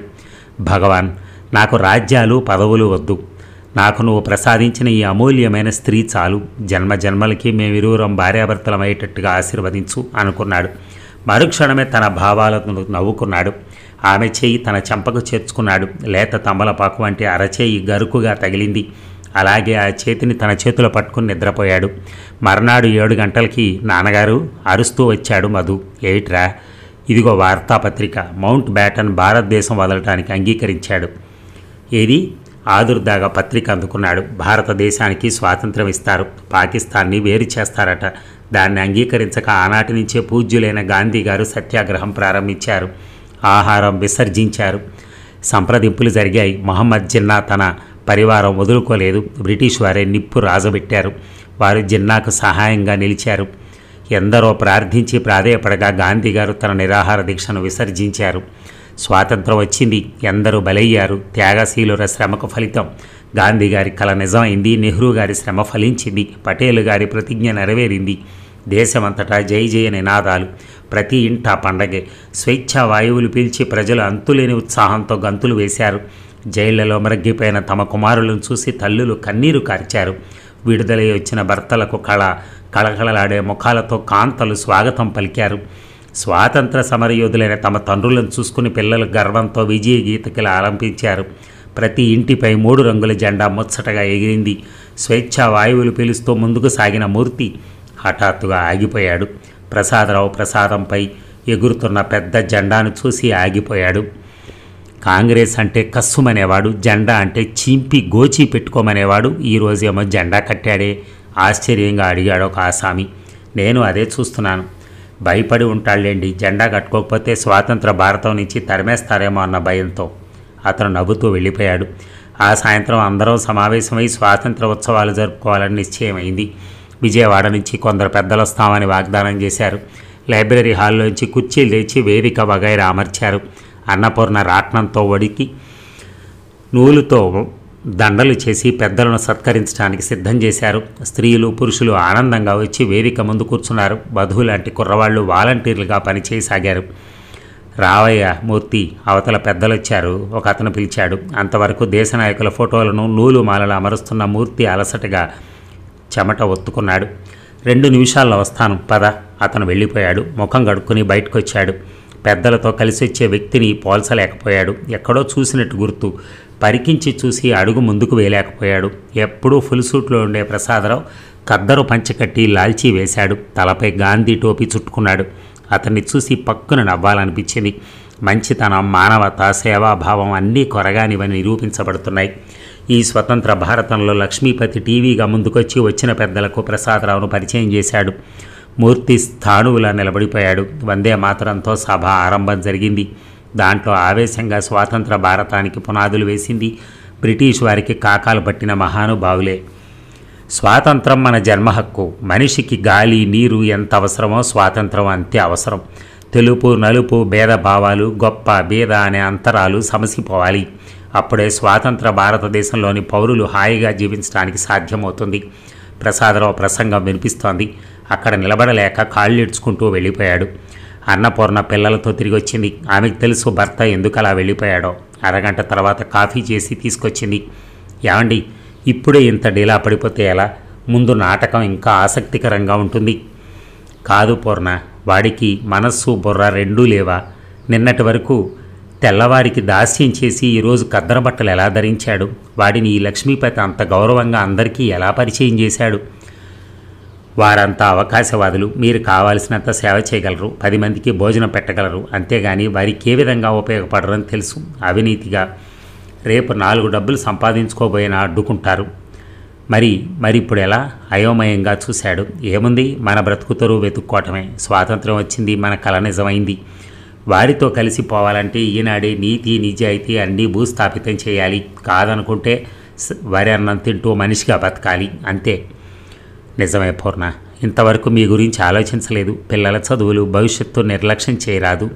ఉన్న మంచి పొలం సారవంతమైంది, కరిగిపోయింది. మిగిలిన దాంతో వ్యవసాయం చేసి జీవనం గడపడం చాలా కష్టం. ఏదైనా వ్యాపారం చూసుకోవాలి అన్నది. అదే ఆలోచిస్తాను అన్నాడు చల్లారిన కాఫీ సిప్ చేస్తూ. ఇక తనకు చిన్నప్పటి నుంచి ఉన్న ఆశయం నెరవేర్చుకున్నాడు మూర్తి. శాంతి అనే పత్రిక మొదలెట్టాడు. పత్రిక ద్వారా ప్రజలకు ఎన్నో సందేశాలు అందజేయవచ్చని ఆశించాడు. అతని భావాలను అన్ని విధాలా బలపరిచింది అర్థాంగి. చవకబారు సాహిత్యం తమ పత్రికల్లో కనిపించరాదని నిర్ణయించుకున్నారు. ప్రయోజనాత్మకమైన సాహిత్యమే అందించాలని వారి అభిప్రాయం. అన్నపూర్ణ ప్రచురణలకు వచ్చిన వాటిలో అలాంటివి ఏరిపెట్టేది. సాధారణంగా వచ్చే కథానికల్లో కథల్లో నిజంగానే నిజ జీవితానికి సంబంధించిన అంశాలు కానీ చాలా తక్కువగా ఉంటాయి. 2 అమ్మాయిలు ఒకే అబ్బాయిని ప్రేమించడం, అబ్బాయి ఒకరిని ప్రేమించడం, తర్వాత విరహం, ఒక అమ్మాయి మరణం, మిగిలిన అమ్మాయిలతో నాయకుని వివాహం. 2 అబ్బాయిలు ఒకే అమ్మాయిని ప్రేమించడం, అమ్మాయి ఒకరికే మనసివ్వటం, ఒకరు దేవదాస్ కావటం, రెండో వారితో పెళ్ళి. ధనవంతుల అమ్మాయి అతి బీద అబ్బాయిని ప్రేమించడం, అమ్మాయి తండ్రి అంగీకరించక ఒక ఫారిన్ రిటర్న్ వరుణ్ణి కాయపరచడం, అమ్మాయి ఆత్మహత్య, కథ దుఃఖాంతం. ఆఫీసులో అమ్మాయి పనిలో చేరటం, మరో పని లేని మగరాయిళ్ళంతా ఈ అమ్మాయిని ప్రేమించడం, ఆ అమ్మాయి అందరినీ ఈగల్లాగా జోపటం, ఆఫీసర్ అమాంతంగా మెచ్చుకుని ఆ అమ్మాయిని వివాహం ఆడేయటం. ఇలాంటివి ఒక 5 కథలు చదివేసరికి తలనొప్పి వచ్చేసింది అన్నపూర్ణకి. అప్పుడే అలసట కాదండి బాబు, ఈ యువ రచయితలకు ప్రేమ తప్ప ప్రపంచంలో మరేం కనిపించదా? ఎందుకు కనిపించవు? రోడ్డును వెళ్ళే ఆస్టిన్ కార్లు, కోట్లలో వేలాడదీసిన రంగురంగుల బట్టలు. నవ్వాడు మూర్తి. మీ చేతిలో ఉన్న కథ అలాగే ఉందేమిటి? అంతకంటే అన్యాయంగా ఈ కథల్లో హీరో డాక్టరు మొదటి నెల జీతంతోనే ఇల్లు, కారు, ఫర్నిచర్ కొనేశాడు. అతనికి ఒక ధనవంతురాలైన పేషెంట్ దొరికింది. ఆమె శాటిన్ శారీ కట్టింది, క్రేప్ బ్లౌజ్ వేసింది. అయ్యో రాత, శాటిన్ అంత మందపాటి గుడ్డ చీరలు ఉండవండి.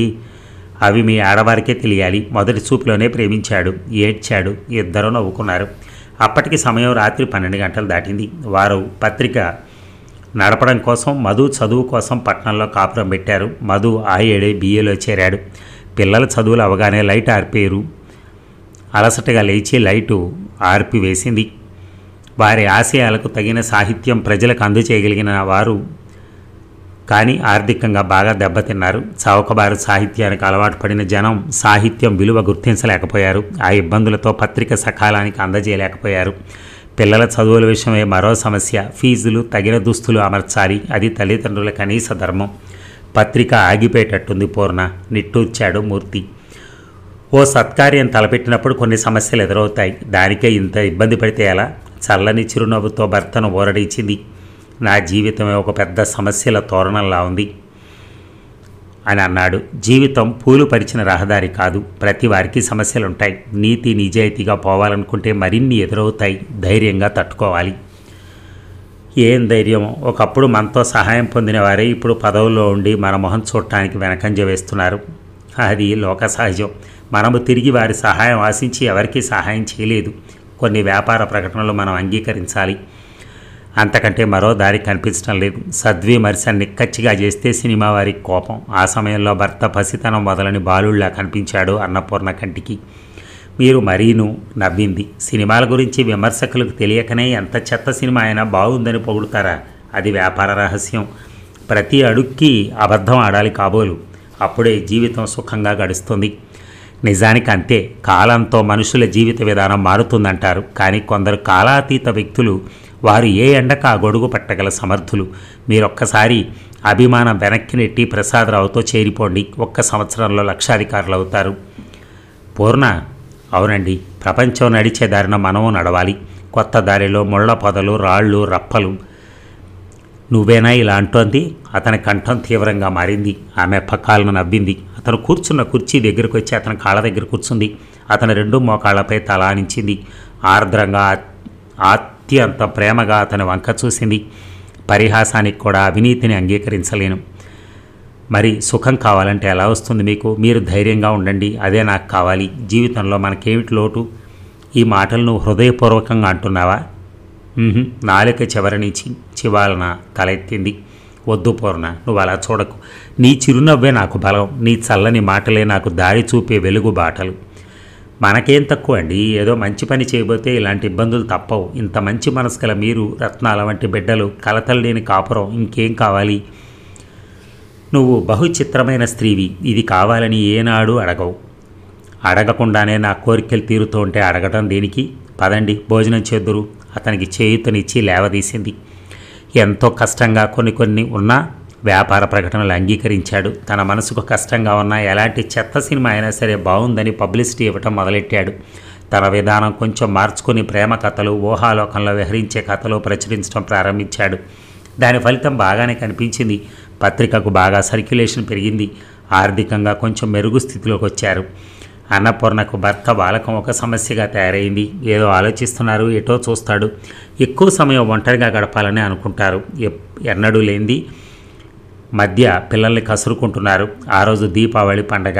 అందరి హృదయాల్లో వెలుగు వెదజమ్ముతుంటే మూర్తి హృదయాన్ని చీకటి ఆవహించుకుంది. దానికి కారణం అన్నపూర్ణ తేలిగ్గా ఊహించగలిగింది. కొందరికి ధనం ప్రాణం, మరికొందరికి అభిమానం ప్రాణం, ఇంకో రకం వారికి తమ ఆశయాలు ప్రాణం. ఉత్తమ ఆశయాలతో జీవించే మూర్తి ఒక్క మెట్టు కూడా కిందకు దిగటం అంటే పెద్ద నేరంగా, ఆత్మద్రోహంగా భావించాడు. చూడండి, భగవంతుడి దయ వలన మనకు సరిపడే భూమి ఇంకా మిగిలింది. దానితో మన పోషణ జరగకపోదు. మీరు బాధపడుతూ ఈ పత్రిక నడపడం నాకేం ఇష్టం లేదు. నువ్వేదో ఊహిస్తున్నావు పూర్ణ, నాకేం బాధగా లేదు. ఏది? నా కళ్ళల్లోకి సూటిగా చూసి అనండి ఆ మాట అంది. అతను మౌనం వహించాడు. అతని తలలో అక్కడక్కడ వెండిలా మెరిసే తెల్ల వెంట్రుకలను చూస్తూ కూర్చుంది. మీకన్నా, మీ సుఖం కన్నా నాకు ఈ ప్రపంచంలో ఏమీ ఎక్కువ కావు. ఏదో అప్పుడప్పుడు పరధ్యాసగా ఉంటాను. మీరు బాధపడుతుంటే పరధ్యాసగా ఉంటే మాకు సుఖంగా ఉంటుందా?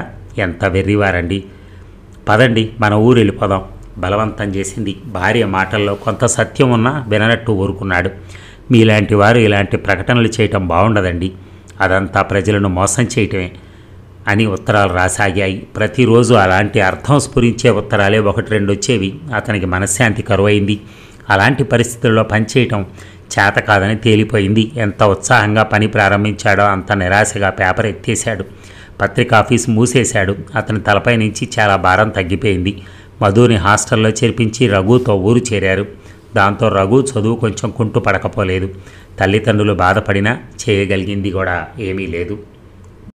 ఊరిలో పరిస్థితులు మారాయి. ప్రతివాడికి నాయకుడినే కావాలని కోరిక బాగా ప్రబలిపోయింది. పనుల్లో చురుకుదనం పోయింది. నలుగురు చేరి ఏదో చర్చించడం, ప్రతివాడు తాను నాయకుడినే భావించేవాడు. అంతేగా మరి. స్వతంత్ర భారత పౌరులు పాలేరులు దొరకటం కష్టంగా ఉంది. జీతగాళ్లు అడిగే జీతాలు చూస్తే తల తిరిగిపోసాగింది. ఈ పరిస్థితుల్లో వ్యవసాయం ఎలా ప్రారంభించాలో అంతు చిక్కలేదు. అన్నపూర్ణకు అంతకంటే బాధగా ఉంది. తను పేదవారింట పుట్టలేదు, అయిన వారింట ఐశ్వర్యవంతుల ఇంట పుట్టింది. ఆ ఇంటి ఆడపడుచుగా తనకు అన్ని అధికారాలున్నాయి. ఇటువంటి కష్ట సమయంలో అమ్మే ఉంటే ఆమె కళ్ళు నిండుకున్నాయి. భగవంతుడు కరుణామయుడు అంటారు. నా విషయంలో ఎందుకింత కఠినత్వం వహించాడు? పోనీ అమ్మలేని లోటు కూతురు ద్వారా తీర్చుకుందాం అనుకున్నాను.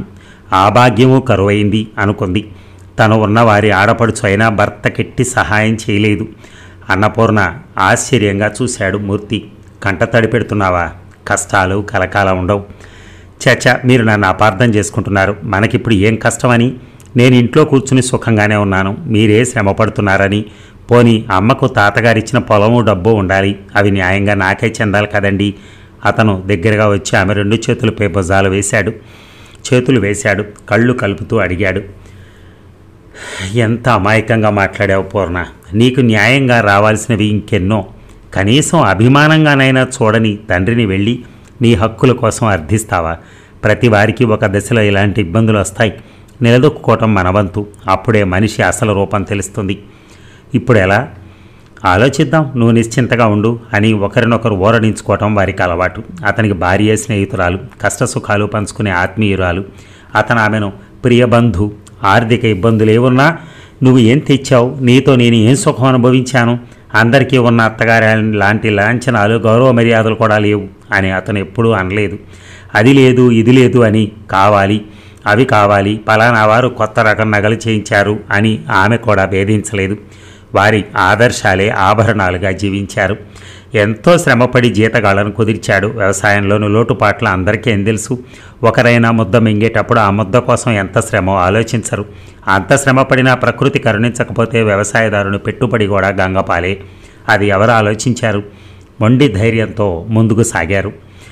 ఇక రాము తన పందెం నిలబెట్టుకున్నాడు. అతను తనలోని కొళాతృష్ణను చంపుకోలేక మద్రాసు వెళ్ళిపోయాడు. అతని ఆశలు ఫలించాయి. అతను ఒక పేరెన్నిక గల నాయకుడయ్యాడు.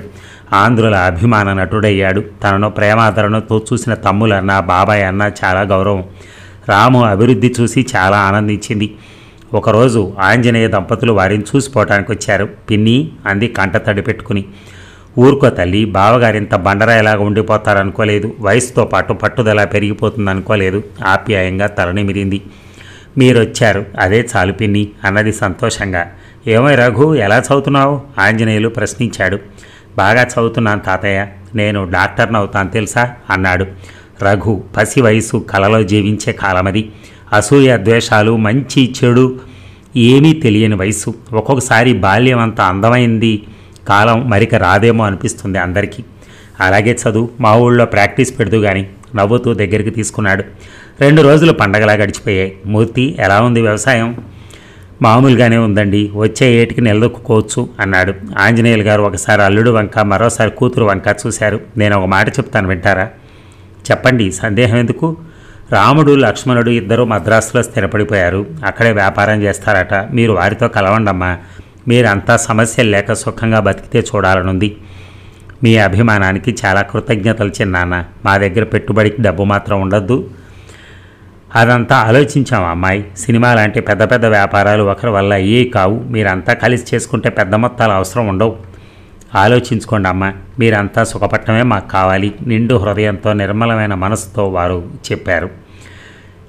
ఆ దంపతులు వెళ్ళిపోయాక ఆ దంపతులు ఆలోచనలో పడ్డారు. సినిమా రంగంలో ఉండే సాధక బాధకాలు మూర్తికేం తెలియవు. తనకిష్టం లేకపోయినా వ్యాపారం వైపే మొగ్గసాగారు. తన ఆదర్శాల కోసం పిల్లల భవిష్యత్తు నాశనం చేయటం అన్యాయం అనిపించింది. ఉన్న పొలం అమ్మి అయినా సరే వ్యాపారం చేద్దాం పూర్ణ అన్నాడు. ఆ మాటల్లో దృఢత్వం కనిపించలేదు. అన్నపూర్ణకిష్టం లేదు. భర్త మనసు ఎరుగును. ఎంత సున్నిత హృదయుడో అలాంటి వారు సినిమా ఫీల్డ్లో నెగ్గలేరని అనుకుంది. అతని మాటకు ఎదురు చెప్పటం ఆమెకి ఏనాడూ తెలియదు. మాట్లాడవేం పూర్ణ? ఏం మాట్లాడను, మీకంటే ఎక్కువ నాకేం తెలుసని. పెద్దలు బాబాయ్ గారు మన క్షేమార్థులు. అలాగే కానివ్వండి. ఉన్న కాస్త భూవసతిని పోగొట్టుకోవడం దేనికని? అదృష్టం ఉంటే మళ్ళీ కొంటాం. మీ ఇష్టం అంది నవ్వుతూ. మీ ఇష్టం అని పూర్తిగా నాకు వదిలేస్తే నీకు ఇష్టం లేదని తెలుసు. అతను నవ్వాడు. బాగా ఆలోచించండి అని మాత్రం అంది. అదే రోజు మధు ఉత్తరం రాశాడు. కాలేజీ తరపున టూర్ వెళ్ళాలి అంటూ. కాదని ఎలా అనగలడు? తన బిడ్డలు మాత్రం అందరిలా ఎందుకు సుఖంగా ఉండకూడదు? మధుకు డబ్బు పంపి లక్ష్మీపతి దగ్గరికి వెళ్ళాడు. అతనికి ఎంత భూవసతి ఉన్నా ఎవరు అమ్మినా కొంటూనే ఉంటాడు. వేదికపై మాత్రం అవసరమైన భూమి అనవసరమై భూమి మీ దగ్గర సాగుబాటు కాక పడి ఉండే కంటే నీబోటి వాడు సాగు చేసుకుంటే దేశానికి ఎంత లాభం ఆలోచించారా అంటూ ఉంటాడు. ఇప్పుడు అవన్నీ ఆలోచించే సమయం లేదు. లక్ష్మీపతి, నాపై నమ్మకం ఉంటే నా భూమి తాకట్టు పెట్టుకుని వేలు సర్దుబాటు చేయగలవా? 1 సంవత్సరంలోగా తీర్చేస్తాను అన్నాడు. దానికే కూర్చో, నీతో కొన్ని విషయాలు చెప్పాలి. కుర్చీ చూపించాడు. కాఫీయా, టీయా, షర్బతా, ఏం కావాలి అమ్మాయి? ఇప్పుడు అవన్నీ ఎందుకులే, నేను తొందరగా వెళ్ళాలి. అమ్మాయి, మామగారు ఏం పుచ్చుకోరట. ఈ స్వాతంత్రం వచ్చింది మనకు కాదయ్యా. తెల్లబోయాడు మూర్తి. అలా తెల్లబోయి చూస్తామే. నిజం బాబు, నిజం. ప్రతివాడు ఆలోచించడం నేర్చుకున్నాడు. ఏ వ్యాపారం గిట్టుబాటు కాదు. తాకట్టు పెట్టుకుని డబ్బులు ఇచ్చే పద్ధతి ఏనాడో మానేశాను. సూటిగా చెప్తే ఇరువురు పని తేలికైపోతుంది. అదే అమ్మేయకూడదో? మూర్తికి నవ్వొచ్చింది. అతనికి తెలుసు అలా అంటాడని. అందుకే అన్నిటికీ సిద్ధపడే వచ్చాడు. అలాగే కొనండి. అబ్బెబ్బే, నాకెందుకు భూమి, నాకున్నది చాలకనా? నాన్నగారు కొంటామని చాలాసార్లు అన్నారు, అందుకని అంటూనే బేరం సాగించాడు. వారంతా బ్రతక నేర్చిన వారు. వారం రోజులకి రాత కోతలు పూర్తి చేసుకుని డబ్బు ఇచ్చేశాడు. డబ్బు అందగానే తన నిర్ణయం రాముకు తెలియజేశారు. అతను చాలా ప్రోత్సాహం ఇచ్చాడు. మూర్తి డబ్బుతో మద్రాసు ప్రయాణమయ్యాడు. లక్షలు సంపాదిస్తానన్న ఆశ లేకపోయినా తమ జీవితంలో ఒక స్థిరత్వం ఏర్పరచుకుని పిల్లల్ని విద్యావంతుల్ని చేయాలన్న ఆశయం మాత్రం లేకపోలేదు. వ్యాపారం అన్నాక ఏదైనా సరే న్యాయం, ధర్మం, నీతి, నియమం ఉండదని మూర్తికి తెలియని విషయం కాదు. సినిమా వ్యాపారంలో తను పెట్టుబడి పెట్టి దూరంగా ఉండాలనుకున్నాడు. అది కుదరలేదు. అక్కడ వాతావరణం, మనుషుల ప్రవర్తన చూశాక అక్కడి నుంచి పారిపోవాలనిపించింది. మరో వారం రోజుల్లో ఒక పచ్చి నిజం తెలిసింది. సినిమా లాంటి వ్యాపారం తనలాంటి సామాన్యుడి పాతాళానికి తొక్కుతుందని. ద్వైరీ భావాలతో మరో వారం గడిపాడు. అక్కడ వాతావరణం అతనికి సరిపడలేదు. తనలాంటి వారి ఇక్కడ ఎమ్మిడలేడని తెలిసిపోయింది. ఎవరు ఎంత చెప్పినా వెనక పెట్టే బడా సర్దుకుని తిరుగు ప్రయాణం అయ్యాడు. తనను చూసిన భార్య చిన్నబోతుందని ఆమెను ఎలా ఓదార్చాలో తెలియక తికమకపడ్డాడు. అన్నపూర్ణ మాత్రం మామూలు చిరునవ్వుతోనే ఎదురొచ్చింది. అన్నపూర్ణ, తర్వాత వివరాలు చెబుతురు కానీ మొదట స్నానం చేయండి. ఏదో ఆవేశంలో వెళ్ళారు కానీ అక్కడ ఉండి వ్యాపారం చేస్తారని నాకు నమ్మకం లేదులేండి. నేను 10గా చెప్తున్నా. భార్య వంక ఆశ్చర్యంగా చూశాడు. ఇదే మనిషి ఒక్కసారైనా ఏడ్చి విసుక్కుని ఈ పని చేయొద్దని శాసించదే? అందరు స్త్రీలు ఇంతేనా? కాదు. తనకు పరిచయం ఉన్న స్నేహితుల దగ్గరికి వెళ్తే అక్కడ భార్యాభర్తల తగాదాలు చూశాడు. ఆసక్తిగా వినలేదు. ఏమిటలా చూస్తున్నారు? ఒక పరిపూర్ణమైన స్త్రీని, ఆమెలోని ప్రేమానురాగాలని. చాలండి పరిహాసం. మధుబాబే ఆడపిల్ల అయితే ఈ పాటికి మాతామహులం అయ్యేవారం. ప్రేమారాధనలకు వయసుతో నిమిత్తం లేదు పూర్ణ. నవ్వుతూ తేలికపడిన హృదయంతో స్నానానికి బయలుదేరాడు. అతనికి ఎంత నష్టం వచ్చినా భరించే శక్తి ఉంది. భార్య బాధపడితే మాత్రం చూసే శక్తి మాత్రం లేదు. అందుకే అతనికి చాలా భారం తగ్గినట్టు అనిపించింది. ముందేం చేయాలన్నదే ప్రశ్న. ఆ ఆలోచనలతోనే కొడుకుని చూడాలని విజయవాడ వెళ్ళాడు. అక్కడ కొందరు పరిచయస్తులు కలిసి మళ్ళీ పత్రిక ఏదైనా నడుపుదామని ప్రస్తావన తెచ్చారు. మరి పత్రికల జోలి మనకొద్దండి, దానిలో సాధక బాధకాలు గుర్తుకు తెచ్చుకుంటూ అన్నాడు. పోనీ మరేం చేద్దాం, మీరే ఆలోచించండి. మనమంతా కలిసి ఒక పబ్లిషింగ్ హౌస్ పెడితే ఎలా ఉంటుంది? దివ్యమైన ఐడియా అన్నారంతా. ఇప్పుడే ప్రెస్ కొనటం జోలికి పోవద్దు. 1 సంవత్సరం ఇలా ప్రచురణలు సాగించి తర్వాత చూద్దాం. ప్రెస్కి చాలా ఇవ్వాల్సింది ఉంటుందేమో. అలా ఇచ్చుకున్నా బాధరబండి ఉండదు. అందరూ ఒకే తీర్మానం చేసుకున్నారు. విజయవాడలో స్వతంత్ర పబ్లికేషన్స్ మొదలైంది. మూర్తి స్వతంత్ర వీరుల గాథలు రాసుకున్నారు. పొద్దుపోనప్పుడు వాటితో ప్రచురణ ప్రారంభమైంది. ఇతరత్ర కొందరు రచయిత్రులకు రాసి తెప్పించుకున్న ప్రతులు కూడా ప్రచురించసాగారు.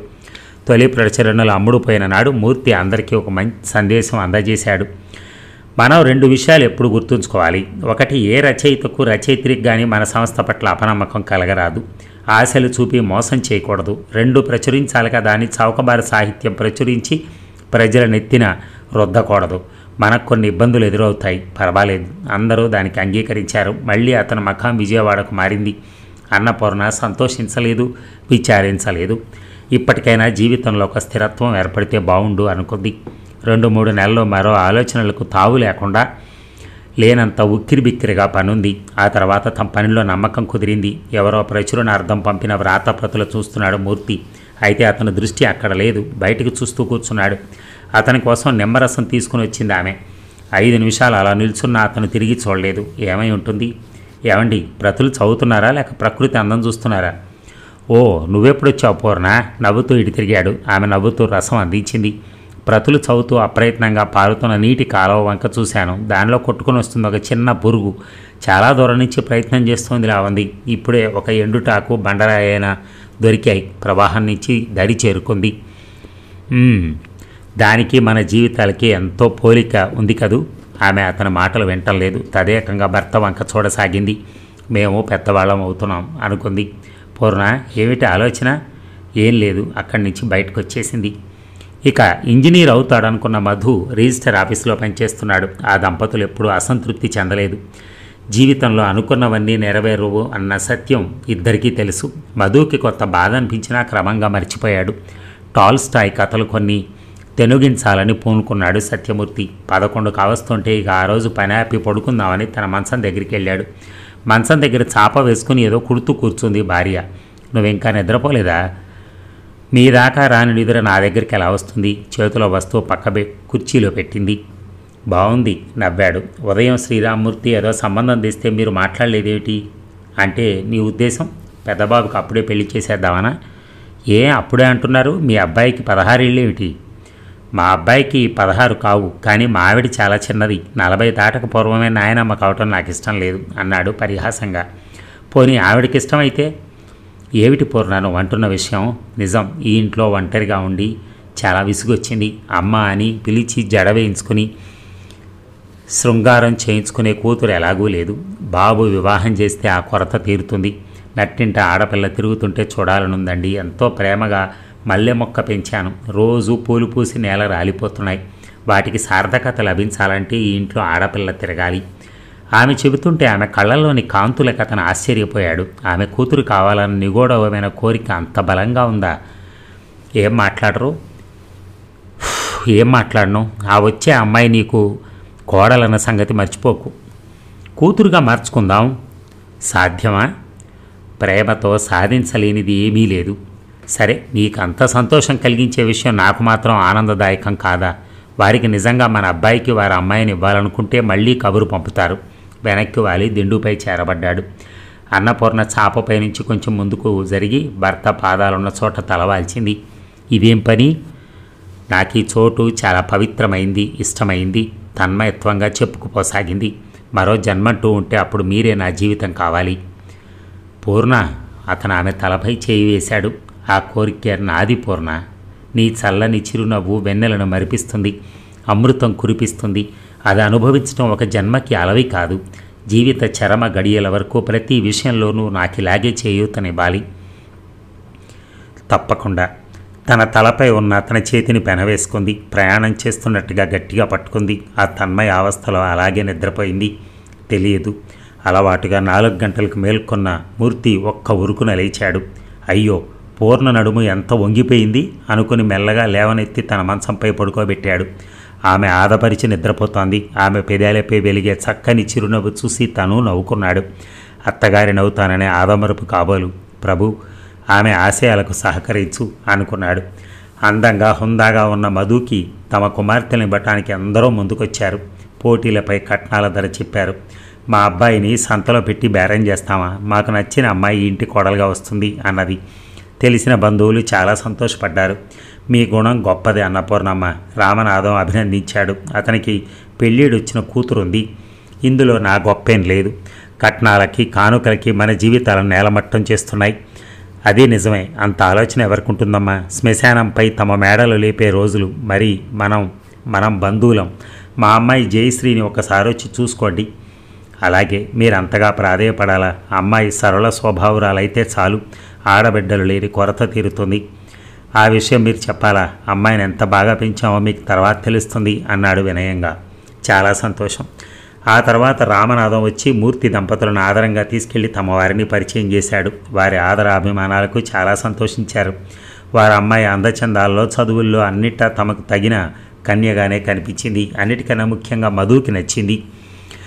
ఏమంటారమ్మా? స్టేషన్ వరకు సాగనంపుతూ అడిగాడు రామనాథం.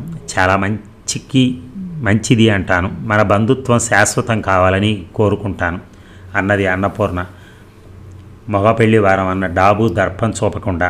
మీ మనస్సు అమృతం. వచ్చే నెలలో ముహూర్తాలున్నాయట, అవి వారిని సంప్రదించండి. బాగుంది. పెత్తనాలు మీవి, పై పనులు నావీనా? గలగల నవ్వేశాడు మూర్తి. ముహూర్తం నిశ్చయం అయిపోయింది. ఆమె మనస్సులో లేదు, విహంగమే విహరిస్తోంది. ఆనందం, అనురాగం పోటీ పడుతూ ఉండగా ఆమె హృదయం కోడలి రాకకై ఎదురు తెన్నులు చూడసాగింది. అందరూ ఆశ్చర్యంగా చూశారు. కొడుకుల వివాహాలంటే ఎంత దర్పం చూపుతారు. ఎప్పుడూ కట్న కానుకల గురించే మాట్లాడతారు. ఈమె విచిత్రమైన స్త్రీ అనుకున్నారు. తనందరిలా అత్తగారి అథారిటీ చూపించరాదు అని ఎన్నోసార్లు అనుకుంది. ఆ మాటే భర్తతో కూడా అనేది. మనమందరిలా చిన్న తగులతో సంసారం బయట పెట్టుకోరాదని. మూర్తి నవ్వేవాడు ఆమె మాటలకి. అన్నపూర్ణ, కొన్ని పరిస్థితులు మనం దూరంగా ఉందామన్నా ఉండనివ్వవు. ఇప్పుడు ఆలోచన ఎందుకు? త్రుంచేవాడు. మధు వివాహం అయింది. అందరిలా అది అందలేదు, ఇది చేయలేదు అని ఆరడి పెట్టలేదు ఆమె. ఇయ్యాల వారు తమ బంధువులే కదా, వారి నలుగురిలో పలచన చేయటం ఎందుకని ఊరుకుంది. ఇంటి యజమానురాలు సర్దుకుపోతుంటే ధైర్యం చేసి ఎవరూ తప్పు ఎన్నటానికి జంకారు. ఆడపిల్ల పెళ్ళంటే కత్తి మీద సామంటారు. నాకు అలాంటి అనుభవం కలగనివ్వలేదు మీరు. మీ సౌహృదయాన్ని ఎలా పొగడాలో తెలియటం లేదు అక్కయ్య గారు అని రామనాథం అన్నప్పుడు ఆమె చిన్నగా నవ్వింది. నిజంగా బావగారు, మేము అదృష్టవంతులం అని మరోసారి మూర్తి చేతులు పట్టుకున్నాడు. మీరేనా అదృష్టవంతులు? మేం కామా? లక్ష్మీదేవిలాగా కోడలు ఇంట్లో అడుగు పెట్టబోతోంది. మూర్తి నవ్వేశాడు. గృహప్రవేశం కాగానే కోడలిని నిండుగా చూసుకుంది. ఇంటికి క్రొత్త కళ వచ్చిందమ్మా అంటూ కోడలి చుబుకం పట్టి ఎత్తింది. కొత్త పెళ్లి కూతురు సిగ్గుగా తల వంచుకుంది. అన్నపూర్ణ పుత్రికా వాత్సల్యం జయశ్రీకి కొంత ఇబ్బందిగా ఉంది. ఆమెకు తల్లిదండ్రుల దగ్గర ప్రేమ పుష్కలంగా లభించింది. అత్తగారి కోరిక, అనురాగం అంతగా అర్థం చేసుకోలేకపోయింది. అది సహజమే. ₹1,00,00,000 ఇచ్చినా కోడలు కూతురు అవదనే సామెత ఊరికే పుట్టలేదు. జయ, నేను జడవేనా? కొత్త. అందులో మౌనంగా కూర్చుంది. అందుకే దువ్వెన తెచ్చి చక్కగా దువ్వి జడవేసి చివర గంటలు ముడివేసి చక్కగా మల్లెపూల మాల అమర్చింది. గంట తర్వాత చూస్తే కోడలి తలలో పూలు లేవు. తనల్లిన జడ విప్పి వదులుగా అల్లుకొని చివర రిబ్బన్ ముడివేసుకుంది. అత్తగారి కోపం వస్తుందేమోనని ఇబ్బందిగా చూసింది. అన్నపూర్ణమ్మ మాత్రం ఏం బాధపడలేదు. ఎవరి సరదా వారిది. తనే చాదస్తంగా ప్రవర్తించానేమో అనుకుంది. కుర్రవాళ్ల సరదాలు అర్థం చేసుకునే తెలివి, అనుభవం ఆమెకున్నాయి. ఆ తర్వాత మరెక్కడా జయ విషయంలో కలగజేసుకోలేదు. అమ్మ జయ, అమ్మాయి ఆప్యాయంగా పిలవటమే తప్ప అధికారం చలాయించడం కూడా తెలియదు. మధు భార్యను సినిమాకు తయారవమన్నాడు. జయ తయారైంది. ఆమెకు అందరిలాంటి సాధారణ యువతి ఆమె కూడా. అత్తగారంటే అధికారిణి అని, ఆరడి పెట్టే స్త్రీ అని ఊహించుకొని వచ్చింది. ఆ ఊహ తలకిందులైతే అది ఆమెకు అవమానంగా ఉంది. ఒక రకంగా సహృదయతను అర్థం చేసుకునే వయసు కూడా లేదు. అత్తగారి ఆప్యాయత నటనగాను, మంచితనం వంచనగాను కనిపించాయి. జయ, అమ్మతో చెప్పావా? అమ్మతో చెప్పంది ఏ పని చేయకూడదా? చేయకూడదనని ఈమెమేం లేదు. పెద్దవారికి చెప్పడం ధర్మం. అయిష్టంగా వెళ్ళింది. సంస్కారవతి అయిన తల్లి చేతుల్లో పెరిగిన పుత్రుడు మధు. అతనికి సామాన్యులకు మళ్ళీ మాటలు మేరటం, చిన్న చిన్న విషయాలకు పోట్లాడటం తెలియదు. జయ, ఈ రాత్రికి ఎక్కడైనా హోటల్లో భోజనం చేద్దామా? తిరిగి వస్తూ అడిగాడు మధు. మీ అమ్మని అడిగారా? అతను ఒకసారి తీక్షణంగా ఆమె వంక చూసి తల తిప్పి తొందరగా హోటల్లోకి నడిచాడు. భోజనానికి ఆర్డర్ చేసి కూర్చున్నారు ఇద్దరు. కోపం వచ్చిందా? నువ్వు అన్నమాట కోపం తెప్పించేదని తెలుసు కదా. నెమ్మదిగా ఆమె చెయ్యి నొక్కాడు. జయ, నీకు అనవసరమైన చికాకెందుకో నాకు తెలియదు. అమ్మ హృదయం అమృతం అని ఎందుకు అర్థం చేసుకోవు? చిన్నతనంలో తల్లిని కోల్పోయి అమ్మ అని పిలిచే ఆడపిల్ల లేక ఆమె కోడలి రాకకే ఆ మధుర క్షణం కోసం ఎంతో ఎదురు చూసిందని. నేనేమన్నాను? తమాషా కంటే అంది చిన్నబుచ్చుకుంటూ. తమాషాకైనా అలాంటి మాటలు వద్దు. ఆమెకి ఎవరున్నారు? నేను, రఘు తప్ప. వాడిని పెద్ద చదువులు చదివించాలి. జయకి ఆ ప్రసంగం అంతగా నచ్చలేదు. ప్రేమగా తన కబుర్లు చెప్పుకోక అందరి ప్రసక్తి ఎందుకో అర్థం కాల. కానీ బస్సు అందదు. ఇద్దరు కబుర్లు చెప్పుకుంటూ ఇల్లు చేరారు. అలా ఎన్నోసార్లు బయటికి వెళ్ళినా తల్లి కానీ తండ్రి కానీ ఆరా అడగలేదు. మధు అప్పుడప్పుడు రఘుని తమతో పాటు పిలుచుకెళ్ళేవాడు. జయకు అంతా చిత్రంగా ఉంది. తమ ఇంట్లోనూ అన్నలు వదినలు ఉన్నారు. వారి లోకమే వారిది కానీ చిన్నవారిని గురించి పట్టించుకోరు. మధుకెందుకో తమ్ముడంటే అంత అభిమానం. సాధారణంగా మనుషులందరూ తామొకటి ఊహిస్తారు. దానికి విరుద్ధంగా జరిగితే మంచి అయినా సరే అంగీకరించరు. అలా అంగీకరించిన వారు మహాత్ముల కోవకు చెందుతారు. ఒక వ్యక్తిని ఎంతో వికారంగా ఊహిస్తాం. ఆ వ్యక్తి అందంగా ఉంటుందనుకోండి, మనం పొరపాటు పడ్డామే అనుకోవటానికి బదులు ఏమందం, కళ్ళు మరీ అంత పెద్దవిగా ఉండి వికారంగా ఉంది అనో, ఏం రంగు లేదు పాలిపోయింది అనో ఏదో వంక వెతుకుతారు. జయశ్రీ కూడా ఈ కోవలోని వ్యక్తే. ఆమె ఊహించడానికి అత్తగారి ప్రవర్తనకి చాలా తేడా కనిపించేసరికి ఏదో లోపం అత్తగారిలో వెతకటం ప్రారంభించింది. ఈ అత్తగారి సహనం ఎంతో చూడాలని మధు ఇంట్లో లేకపోతే గదిలోంచి బయటకు వచ్చి సహాయం చేయటం మానుకుంది. రఘు ఆలస్యం అవుతుందని గోల పెట్టినా బయటికి చూడలేదు. సాయంత్రం ఆలస్యంగా ఇల్లు చేరాడు మధు. అప్పుడు కూడా బయటికి రాలేదు జయ. మధు తల్లి పిలిచింది. జయ చెవులు నిక్కబడుచుకుంది. ఈరోజు అత్తగారి బండారం బయటపడుతుంది అని గుంభనంగా నవ్వుకుంది. ఏమ్మా ఇంత ఆలస్యమైందే? బయట స్నేహితులు కనిపించారు. నాతో ఏదైనా పనుందా అమ్మా? నాకేం పనిరా, అవతల అమ్మాయి ఒంటరిగా ఉంది. మన ఇంట్లో ఆడపిల్లలు లేరు. నేనా పెద్దదాన్ని, ఏం కబుర్లు ఉంటాయి, నువ్వైనా తొందర రాకూడదు. అలాగే నవ్వుకుంటూ గదిలోకి వచ్చాడు. చిన్నబైన ముఖంతో భార్య ఎదురొచ్చింది. ఏం చేయ అలా ఉన్నావు? మీ ఇంటి మీద దిగులు పుట్టిందేమిటి? ఇదిగో మీ నాన్నగారు ఉత్తరం రాశారు అంటూ కవర్ తీసి భార్యకి ఇచ్చాడు. జయ ఆత్రంగా చదువుకుంది. ఆమె ముఖంపై చిరునవ్వు వెలిసింది. చూచారా నాన్న ఎంత మంచివారో. మరొకరైతే బియ్యాల వారు వద్దన్నారు కదా అని సంతోషించేవారు. ఆయన ఇస్తానన్న పొలం నా పేరు రాశారట అంది. మీ నాన్నగారి గొప్ప ఏమిటి? ఎవరి పిల్లలకు వారిచ్చుకోరా? అవునులేటి, మీ తల్లిదండ్రులే మీకు గొప్ప అన్నది మూతి ముడుస్తూ. ఎవరి తల్లిదండ్రులు అంటే భార్యకి గొప్ప లేదు. హాస్యం ఆడాను. వెళ్ళి కాఫీ పట్టరా. నవ్వుతూ భార్య బొగ్గపై చిటిక వేశాడు. ప్రసన్న వదనంతో లేచిపోయింది కాఫీ తేవడానికి. వియ్యాల వారింటి నుంచి వచ్చిన వార్త అన్నపూర్ణమ్మను కదిలించి వేసింది. మాతృమూర్తి స్వాతి వానకై వేచిపోన్న ముత్యపు చిప్పలాగా ఆడపిల్లలు తన ఇంట్లో కావాలనుకున్న ఆమె కోరిక ఫలించింది. మధుకి ఒక శుభముహూర్తాన కుమార్తె కలిగిందని తెలిసింది. సాయంత్రం బస్కే వెళ్దాం, మన ఇంట్లో లక్ష్మీ స్వరూపమైన మనవరాలు వెలిసింది అన్నది. వాళ్ళు బారసాల తేదీ తెలిపాక వెంటనే వెళ్తే ఏం బాగుంటుంది? బారసాలకే వెళ్దాం, సత్యమూర్తి అడ్డు చెప్పాడు. ఆమె ఊరుకుంది. అతని మాటను తీసేయటం ఏనాడూ తెలియదు. కిటికీలోంచి ఎగిరే పక్షులను ఆనందంగా చూసి నిట్టూర్చింది. ఆ పక్షుల్లో తానొక పక్షినైతే అనుకుంది. ప్రతి నిమిషం మనవరాలని చూడాలని ఎంతో తహతహలాడిపోయింది. ఒరే రఘు, ఇక మన ఆలనా పాలన మనమే చూసుకోవాలరా. మధు హాస్యం చేశాడు. అవునన్నయ్య, నేను ఆడపిల్లనైతే బాగుండు అనిపిస్తోంది. చాలేండి మీ హాస్యాలు. ఆమె చిరునవ్వుతో కుమారులను కసురుకుంది. మనవరాలి తలపులు కాసేపు అవతల పెట్టి కొత్త నవల ప్రింటింగ్కి వచ్చింది, ఒకసారి చూడు మూర్తి హెచ్చరించాడు. వెళ్ళొద్దన్నారు, బాగుంది, ఆలోచించడం కూడా వద్దంటే ఎలా అంది నవ్వుతూ. మనవరాలిని చూసి ఆమె హృదయం సముద్ర తరంగంలా లేచింది. పసిపాపన అపురూపంగా హృదయానికి హత్తుకుంది. ఆ ఆలింగనంలోని మధురిమ ఆమెకే తెలుసు. ఆనందంతో ఆమె కళ్ళు చెమర్చాయి. అందరూ తననే చూస్తున్నారని తెలిసి సంపాదించుకుంది. పాపకు శ్రీలత అని పేరు పెట్టారు. ఆ పసిపిల్ల ఇంటిలో దీపం వెలిగించినట్టు సంబరపడిపోయారు. అది నిజమో కాదో కానీ అన్నపూర్ణమ్మ హృదయంలో మాత్రం జ్యోతి వెలిగింది. జయ తల్లి మాత్రమే, పాప ఆలనా పాలన అంతా నాయనమ్మే. ఆమె అన్నీ మనవరాలి కేరింతల భాషలో మాట్లాడేది. ఇలాంటి స్థితిలో భార్యను చూసిన మూర్తి కళ్ళు చెమర్చేవి. మేమంతా గుర్తున్నామా అంటూ హాస్యం ఆడేవాడు. చెట్టంత మనుషులను గుర్తించలేనా నువ్వనిది నవ్వేది. పాప చూడండి, అప్పుడే గాజులకే ఎంత ఆరాటపడుతుందో. అందరు పిల్లలు అలాగే ఆడతారు, మీరు మరీను. నెలల పిల్లలు ఇంత తెలివిగా ఉంటారా? శ్రీ ఏడ్చినా ఏదో రాగం ఆలపించినట్టుంటుంది. ఆప్యాయంగా పసిడి బుగ్గలు నిమిరింది. అన్నపూర్ణ, నీతో ఒక విషయం మాట్లాడాలి. ఏమిటి అంది మనవరాలి కాటుక రేఖ దిద్దుతూ. మన వాటాదారుడు విడిగా వెళ్ళిపోతానంటున్నాడు. వెళ్ళనివ్వండి. తేలిగ్గా అనేశావు. అతను వాటా డబ్బులు ఇవ్వద్దు. అవును. నెమ్మదిగా పాపను జోకొడుతూ ఆలోచనలో పడింది.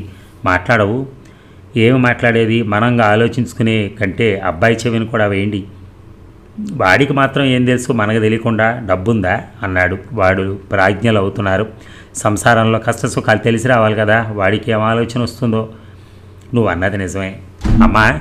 అమ్మా, రఘు పరిగెత్తుకొచ్చాడు. ఏం నాయనా మెల్లగా చెప్పరాదట్రా అని మురిపెంగా మందలించింది. పో, నేను సెలక్షన్ పరీక్షలో ఫస్ట్ వచ్చాను. నిజం, నాకు తెలుసు, మీరు తప్పక ఫస్ట్ క్లాస్లే తెచ్చుకుంటారు అన్నది ఆనందంగా. అమ్మా, మెట్రిక్ అవగానే కాలేజీలో చేరతాను, డాక్టర్ అవుతాను అన్నాడు ఉత్సాహంగా. మెట్రిక్ కానివ్వు అన్నది కుమారుని అమాయకతకు నవ్వుతూ. నేను పాస్ కావటం అనుమానంగా ఉందా?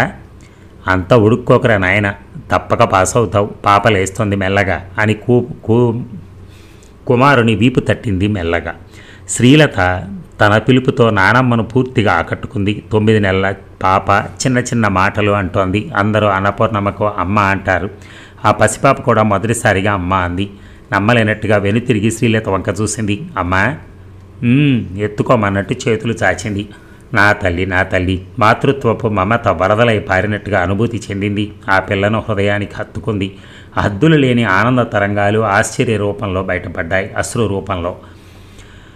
అమ్మా, ఏమిటి? మధు ఆశ్చర్యంగా చూశాడు. మధు, నా జన్మ తరించిందిరా. నా తల్లి, నా శ్రీ, నా అమ్మ నన్ను అమ్మ అని పిలిచిందిరా. బాగుందమ్మా నవ్వాడు. నేను రఘు పిలుస్తూనే ఉన్నాగా అన్నాడు ఇద్దరిని మార్చి మార్చి చూస్తూ. నా హృదయం ఆడపిల్లలకై తప్పించిందిరా అని చెప్తుందా?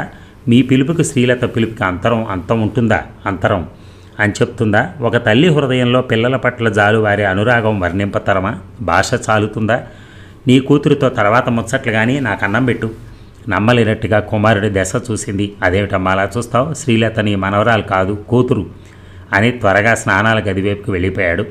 ఆ ఇంట్లోని అమెరికా ఆనందం చాలామంది కంటగింపుగా ఉండేది. అత్తాకోడళ్ళు విధిగా కొట్లాడి తీరాలి, నలుగురికి వినోదం కలగాలి, నలుగురు సలహాలు ఇవ్వాలి. ఇది లోకం తీరు. అదేంటి జయ, పాపకు తెలియకపోతే మీరు చెప్పకూడదు, నానమ్మ అని పిలవాలని కొందరు కలగజేసుకున్నారు. వాళ్ళందరికీ ఇష్టమైతే నేనేం చేసేది అన్నది జయ. ఆమె స్వతహాగా చాలా మంచిది. అందరికీ ఉన్న బలహీనతలు ఆమెకి ఉన్నాయి. అందులో ముఖ్యంగా చెప్పుడు మాటలు వినటం. మధు ఆలోచిస్తూ కూర్చున్నాడు. ఏమిటండి అంత ఆలోచన? పబ్లిషింగ్ హౌస్ వాటాదారుకు వెళ్ళిపోతే మీకే, అతనికి డబ్బు ఇవ్వద్దు. ఆ డబ్బుని గురించి నాన్నగారు నాతో చర్చించారు. ఏం చేయాలో తోచడం లేదు. భలేగా ఉంది. ఈరోజు అవసరాలు చర్చిస్తున్నారు, లాభాలు మీకు చూసి దాచమన్నారా? చూపి. జయ, అవునండి, నిజమడిగితే నిష్ఠూరం దేనికి? వారు లాభాలు గడించి దాచిపెట్టుకోలేదు. నీకు నాన్నగారి స్వభావం తెలియదు. స్వార్థబుద్ధి, అన్యాయం చేయాలని ఆలోచన లేవు. అందుకే ఆయనకు ఆర్థిక ఇబ్బందులు. ఏవో బాబు, ఈ ఇంట్లో జరిగేదంతా ఓ నాటకంలా తోస్తోంది. అతి ప్రేమలు, అనురాగాలు ఎందుకు పనికొస్తాయో ఏమిటో. మధు హృదయంలో సన్నగా నిప్పు రాజుకోసాగింది. అలా ఆలోచిస్తూ కూర్చున్నాడు. జయకు ద్రోహబుద్ధి లేదు. కొరగాని నీతులు, నియమాలంటే గౌరవం లేదు. అన్నిటికీ మూలం డబ్బు అన్న సూత్రం బాగా తెలుసు. డబ్బు సంపాదించడానికి అక్రమమైన మార్గాలు అవలంబించని అత్తామావలంటే గౌరవం అతనికి అంతగా లేదు. మరి ఈ భాగం ముగిద్దామా? మళ్ళీ తరువాయి భాగం ఇంకొక 2-3 అవర్స్లో విందాం. Thank you.